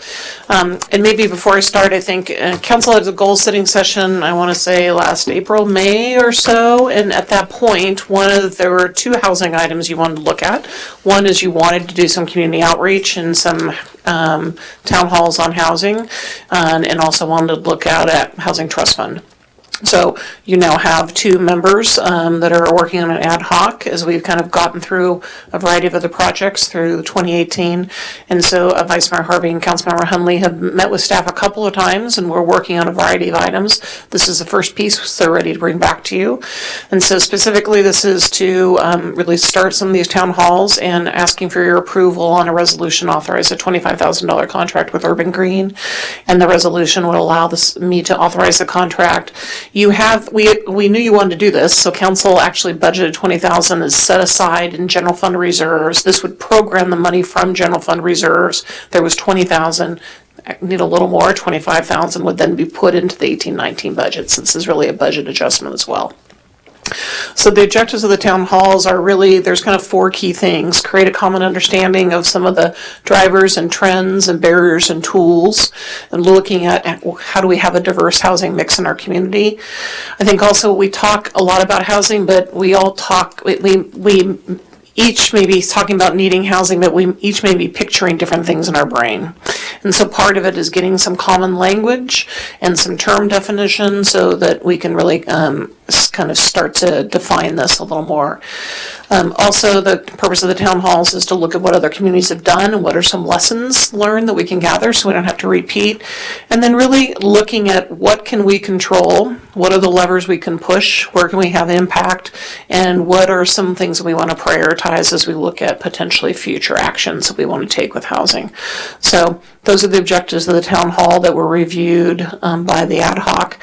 And again, at a high level, it's just as a picture of what is in words within your staff report, but part of what the consultant will do is not just facilitate and plan the town halls, but what we saw Urban Green do really successfully in Healdsburg was really create good data and put it in information that made it accessible and readable and understandable. And sometimes our bureaucratic documents, like a housing element, they are formal and they do all the right work, sorry Mr. Storer, but they may not be as transparent or as easy to understand for members of the public. So we're looking at 3 town halls, one an overview, the second would be kind of a panel of housing experts, and the third would be some kind of an interactive workshop looking at ideas and solutions. And then the consultant would pull all that together, put together a report, key findings, and bring some recommendations. And then throughout this process, the consultant Urban Green would be working closely with the council ad hoc housing subcommittee and staff. So with that, I'd like to turn it over to Vice Mayor Harvey and Councilmember Hunley if they'd like to elaborate or make any comments as well. We did have the opportunity to interview this firm. Yeah, even before I was on council, I had an opportunity. Kathy had given me Healdsburg's housing action plan, and it was just a really impressive document. It was something that showed a lot of community input and something that showed really a specific and strong plan for not only how to develop just housing in general, but specifically what type of housing. How are you going to develop housing for middle class families? How are you going to develop housing for people who are below area median income and the rest of it? And then learning more about the process with Jim Hyde and how much community outreach there was, how he got the whole community to kind of be able to dispel certain myths that everybody has about how housing gets blocked and how it's created, how to educate them so everybody kind of has a same understanding. And then for me, the ability to develop a specific plan with community involvement that's going to let us know where people want housing. We constantly talk about everybody wants housing, and then we get a site proposed, and then there's a bunch of pushback. And so if we can have a community conversation, we may be able to kind of develop a better specific plan on where we want this, how this looks, and how it gets developed that's right for our specific community here in Sonoma. And so I think that Jim Hyde is a great person to do this. He's done it before, produced a really high quality document, and I think that, you know, doing this in the city of Sonoma would be a really beneficial thing to the town and a great step forward towards developing housing. Councilmember Hunley. And this is another issue that's been slowly creeping along for the last 4 years. And I mean, it's all been pointing in this direction, and I'm really excited about this schedule of town halls, because it takes all of the things that usually prohibit groups from having a productive conversation about housing, whether they're on different pages, like they think that each thinks that a different thing is the solution and they don't see how they fit together. And even understanding things like, you know, one policy that might seem like a good housing policy might have an unintended consequence of actually causing a different reaction in your market and making your problem worse. So we get to learn about all of these things. We get to talk about concrete data for our city so that we can actually look at what the needs are and agree on what do we mean when we say we need housing. And then the third town hall I'm excited about, because a few years ago, I don't know, it was two or 3 years ago when Healdsburg went through this process, I went up to one of their community workshops, and I was very impressed with just how it was organized and the feedback that the people organizing it, including the consultant that we will be working with, just were effectively gathered a lot of information from people, and it was really positive and interactive. So, and then of course, you know, this is sort of like big first step, and then we can take everything that we learn and then, you know, hopefully turn that into a very discrete plan of like not even more, you know, going from like policy based to like this is exactly what we're going to do. We want to increase this kind of housing by 50%, and this is how we're going to do it. And we want to house these people, and this is how we're going to do it. So this is all very exciting, and I hope that you will all support it today, and it should be good. Great. Council questions. I have a question. What is the time frame for these 3 town halls? So what we've talked about is probably the first town hall, I want to say like end of April, May, June. It's that kind of slippage. We want to try to get these done before folks kind of disappear for summer in July, and in a perfect world having like 4 to 6 weeks in between them.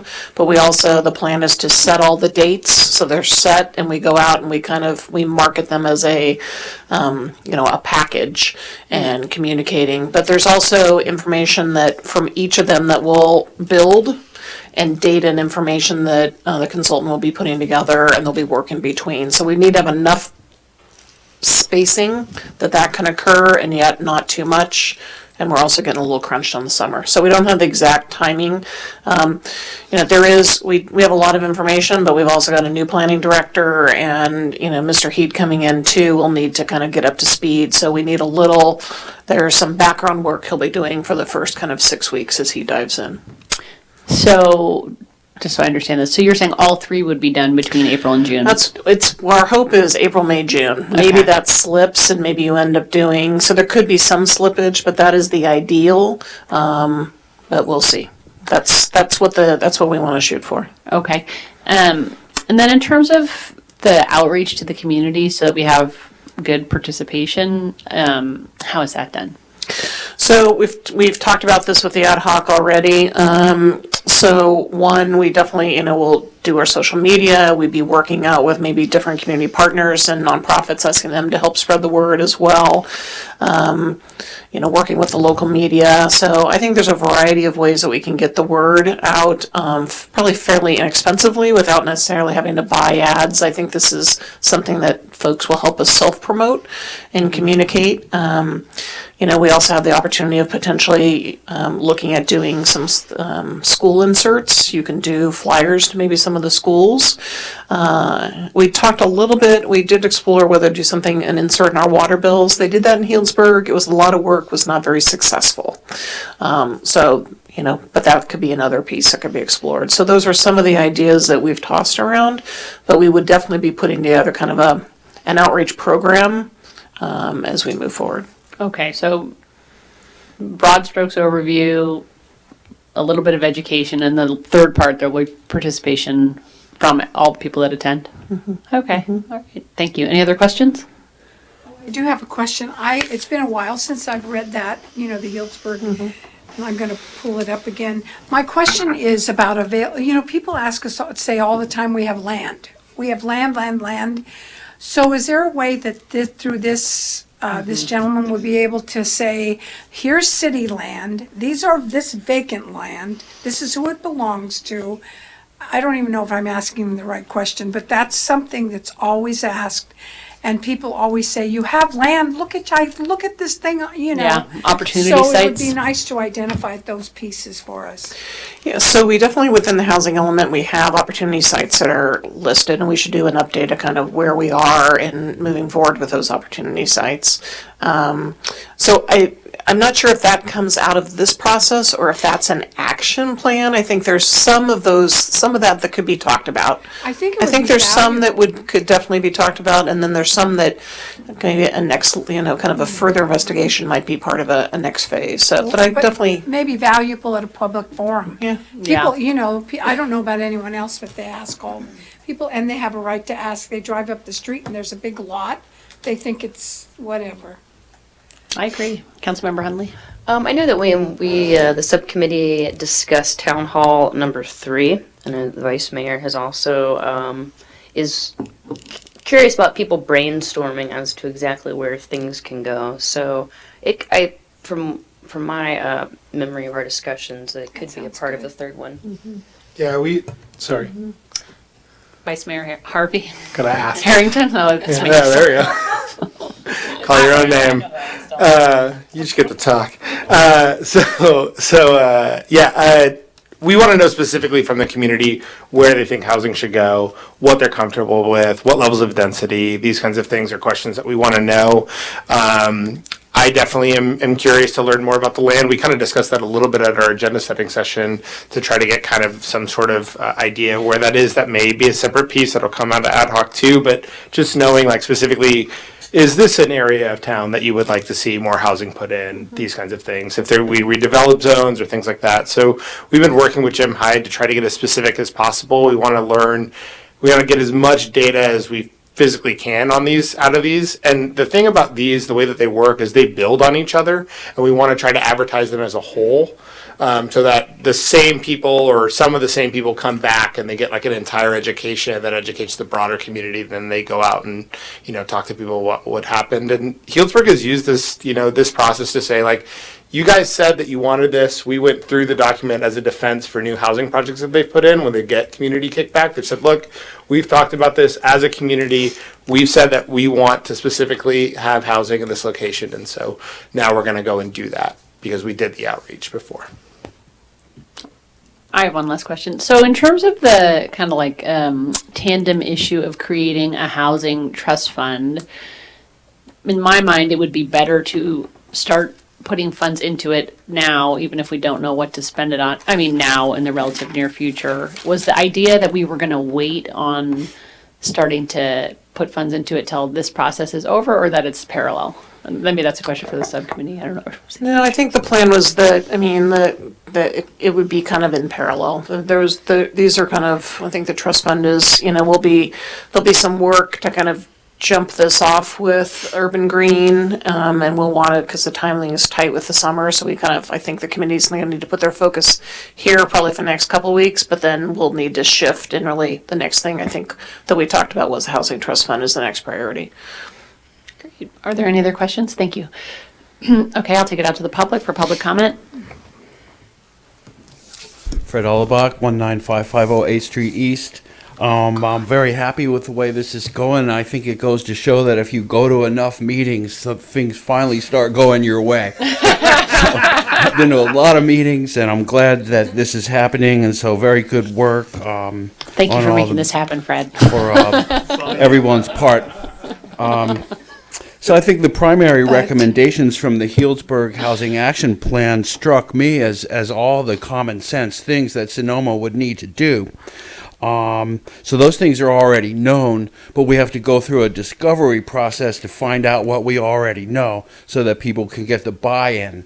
So then you get the, the permission to be able to do it. So I think that given that basically these things are already known and we don't need to reinvent the wheel, we could maybe have a more expedient process with it, like meetings every 3 weeks and kind of push it along, and have some of the money, rather than go to reinventing the wheel, go to how to integrate planning with the whole Lower Valley and to integrate Susan Gorin spring-specific plan, things that Healdsburg doesn't have. Because we have a unified community here in the Lower Valley, and life doesn't just stop because there's a city boundary. We have a housing issue in the Springs, and that we have a spring-specific plan. So I think that would be really good to have an integral regional planning approach to this as much as possible, given that the city taxpayers pay for city stuff, but the city people benefit from people who work in the Springs, so there is some legitimate crossover as far as investing. And I know Madeline has said that before.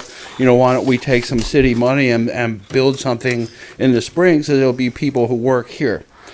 So I think it's a really great opportunity. I really support Terry Shore's letter that she sent this morning. I thought it was a great letter. So I think that, business as usual is cranking along and people are building more market rate housing. And Kathy mentioned, that people talk about housing, but they don't know what it means.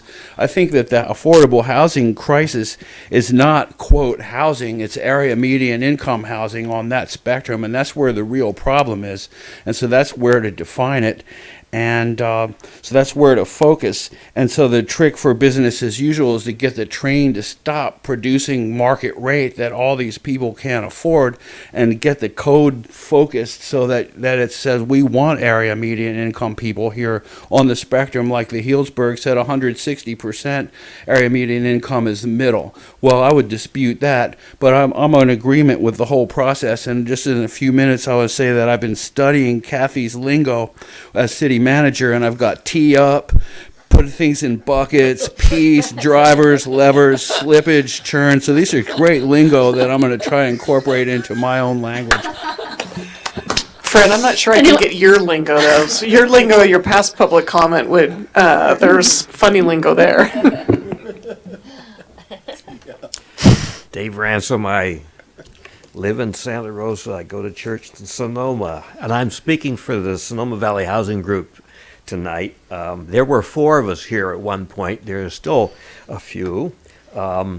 We are very pleased that the City Council is considering surveying housing needs and conducting community workshops and hiring Jim Hyde of Urban Green to do so. We urge the Council to go right ahead with this. As you know, we've asked for this for some time. we're taking the opportunity to resubmit our 2015 resolution on housing state of emergency, which includes proposals for short-term, mid-term, and long-term solutions. We're updating that now. As you may remember, we derived our proposals from input at 2 2015 public meetings, one consisting of members of Sonoma United Methodist Church, and the other of some 200 community members, half Anglo, half Latino, held at El Verano School in English and Spanish. That meeting included breakout groups so everyone could have input. Based on our experience then and now, we would like to suggest that the scope of the consultant's data gathering cover all Metro Sonoma, including at least the Springs and Temelec. That it conduct community workshops in the Springs and Temelec, including at least one bilingual workshop in the Springs. That its proposals include methods for working jointly with the county on solving Metro Sonoma's housing crisis, including homelessness. That the joint work include using the developed area of the Sonoma Developmental Center to provide housing that is affordable for the people who work in Metro Sonoma. We look forward to working with city staff and Mr. Hyde and taking an active part in the community engagement. Again, thanks for doing this. Now, I also, on the web today, I read a lot of stories. There was a story in the LA Times about a meeting that Gavin Newsom had around what he's trying to do on Huntington Beach, I think it is. And there was a quote there that I thought was very appropriate to Sonoma. He spoke to the reporter, "You can't just see the world through the lens of your own city. You have to see it through the eyes of those on the streets and sidewalks outside your jurisdiction." That's a tremendously difficult thing for us, but it's very real. Thank you. Thank you.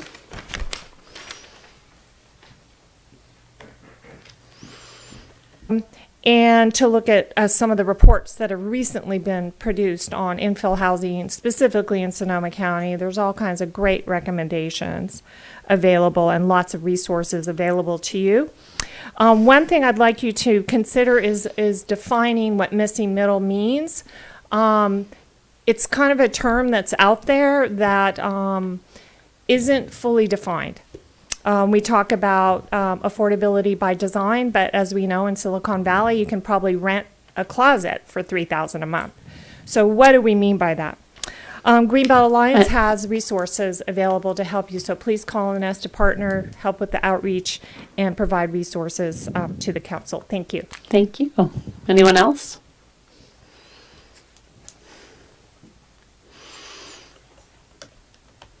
Good evening. I'm Caitlin Cornwall, and I'm the project director for Sustainable Sonoma. So I'm here representing our council that includes 25 to 30 different interest groups in Sonoma Valley, everything from business groups, nonprofits, churches, school district, environmental, social justice, trying to span the entire gamut. We've been meeting for over a year, finding common ground among all those different interest groups. And as you probably know, last year we did a lot of listening sessions throughout Sonoma Valley to ask people about their hopes and dreams for the future of the valley. And from those over 1,500 comments that we got, by far and away, the most important issue for people in the future of Sonoma Valley was housing and housing affordability. So that's what we're working on. We've really just begun that. Some of our members of the council, Sustainable Sonoma Council, are here in the room. And I just wanted to tell you that we have come up with a consensus statement, which sounds really simple, but it's really quite difficult when you have all those different kinds of people in the room. So I just wanted to read it to you. Sustainable Sonoma is bringing the Sonoma Valley community's different sectors together to increase, improve, and preserve housing that is affordable for people who live or work in Sonoma Valley within already developed areas to create diverse, safe, complete neighborhoods. So this is a remarkable range of people working on this issue, and we'd like to do it with you. So there's been discussion about this already, but the city, the county, Sustainable Sonoma, and many other groups want to work together. Our work plans for increasing community engagement and knowledge about housing sound pretty much precisely like your objectives. So to the degree that we can, let's stretch our scarce resources and do some of this work together, and raise all the boats together. Thank you for taking this on. It's difficult and it's very important. Thank you. Anyone else? Okay, seeing no further public comment, I'm going to close public comment and bring it back to the City Council for comments. Councilmember Agramonte? Thank you. Kathy, I heard a couple of things, and I go back to the housing element. I think it was, is it 137 in the housing element? That was a goal? It's irrelevant at this point. But I just want to know, I heard Ms. Shore talk about 12% from Healdsburg. It would be kind of interesting if those figures align with each other when we talk about housing element and then a commitment of 12%. I don't even know.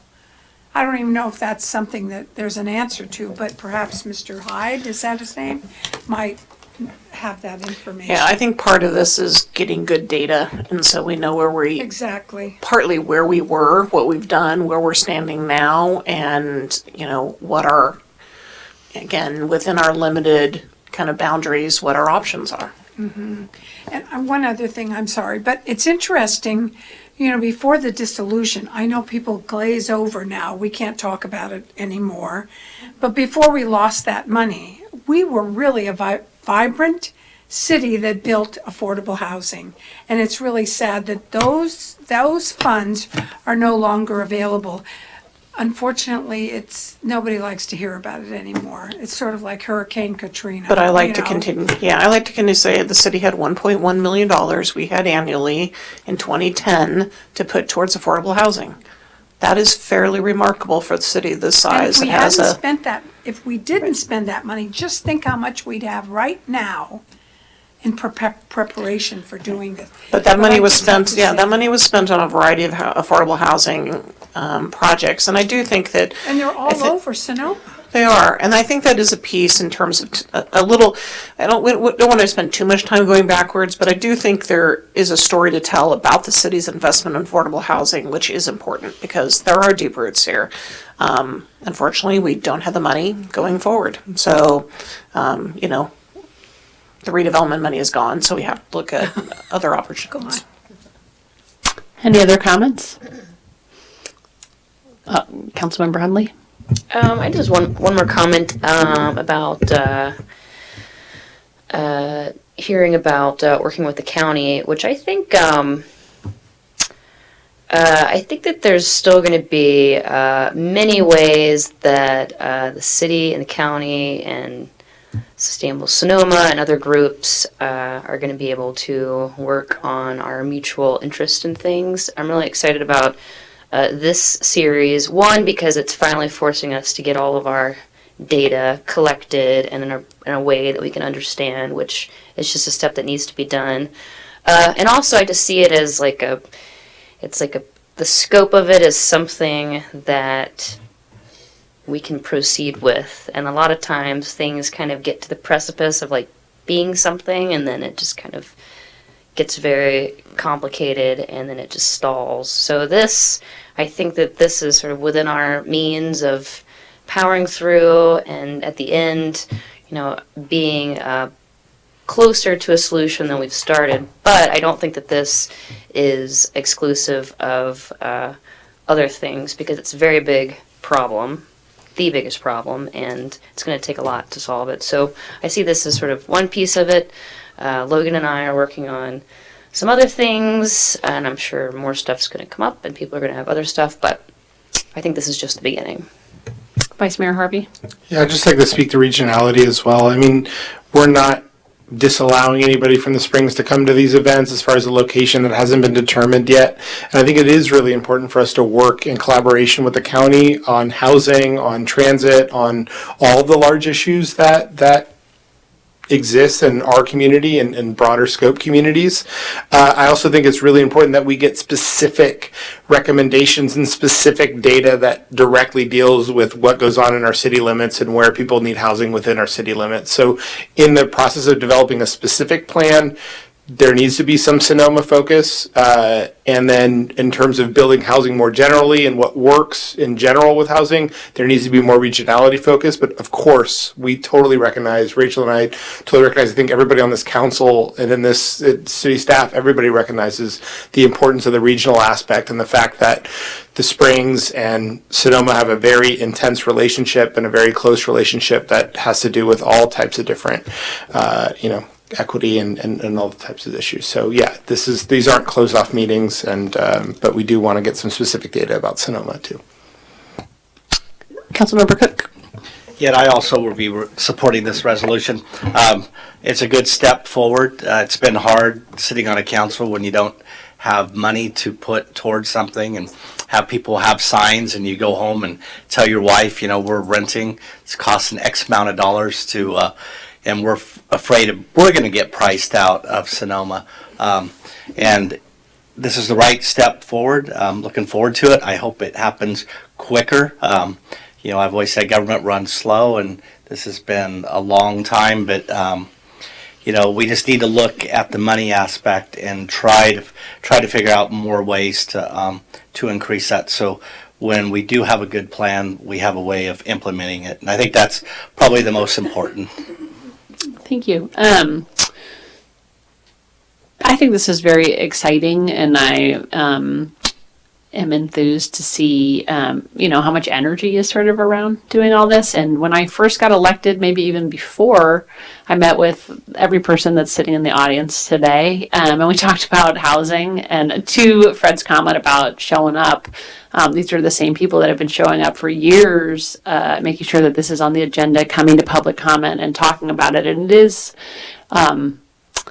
a powerful thing to do, and I think a lot of times it can feel like, just doing it into a void, but I think it is what you've done has been important and so far, and it will be forward going. And I know at that time, right around the time I got elected, there was an ask that we hold a town hall meeting. So thank you, council members Harvey and Hunley, for making that happen, bring it forward today.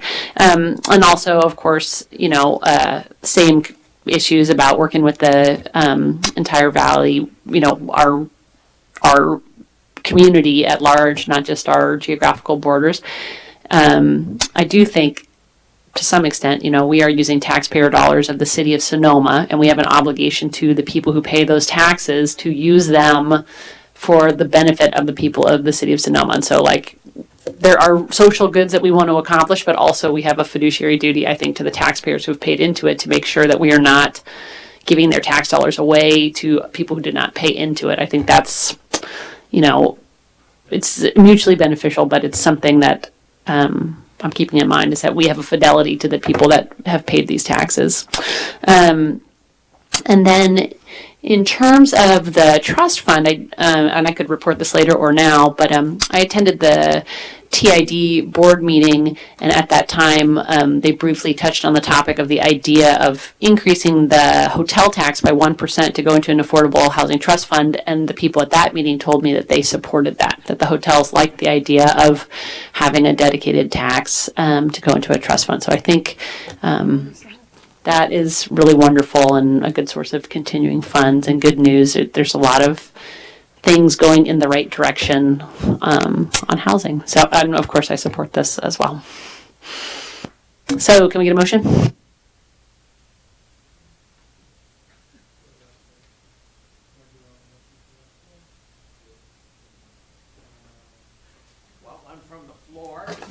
Motion to approve. What do we got to say?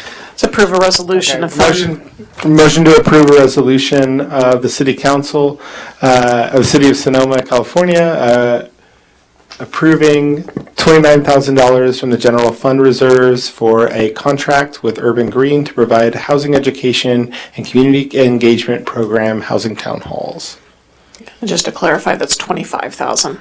Oh, sorry. Yeah, $25,000. I just thought we'd get a little more money there. Is there a second?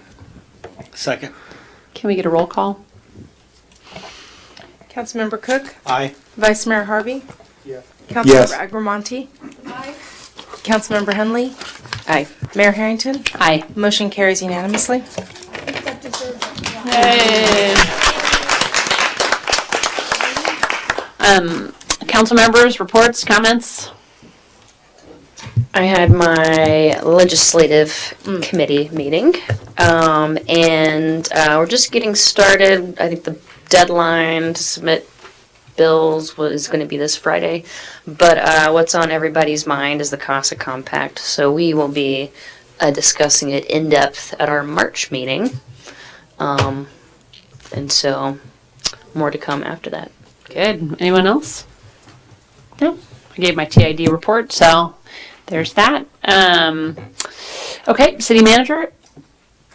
Yes, just briefly. So I attended the city manager's annual conference, which was held down in San Diego, and some of the kind of sessions that I attended and some of the key things, there was a lot of conversation about pensions, a couple sessions on public employees' pensions, on homelessness, a lot also on community engagement, and a number on emergency preparation and disaster based on what's occurred in both North and Southern California. And just want to remind folks that we'll be honoring Alcalde Karen Collins on February 27th at 6 o'clock. Thank you, At city, Ramekins. the city attorney. Just a couple of quick comments, reminders. One is that if you go to a meeting for which your expenses are paid by the city, you need to, at the next council meeting, report on your meeting, just a short little report on what happened. I sent a little memo out to that effect a couple of weeks ago. Number two, reminder that under AB 1234, every 2 years you should have your ethics training, 2 hours. Within 6 months of being elected, that's your first time period within which you need to get that training, and then thereafter every 2 years. And various law firms provide webinars online for that. The Institute for Local Government also provides that kind of training, and maybe the city clerk has already been on top of this and lets you know about these things already, but I'm just reinforcing what she's already told you. Thank you. Do we have to file a document confirming? Yes, there's certificates you need to have on file with the city clerk.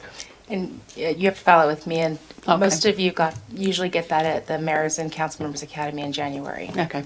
Thank you. The online is very simple. The online is very simple. The only caveat to that is you have to make sure you get that 2 hours, because it times you. So, and if you don't get the 2 hours, you're... All right, meeting's adjourned. Thank you so much. Thank you.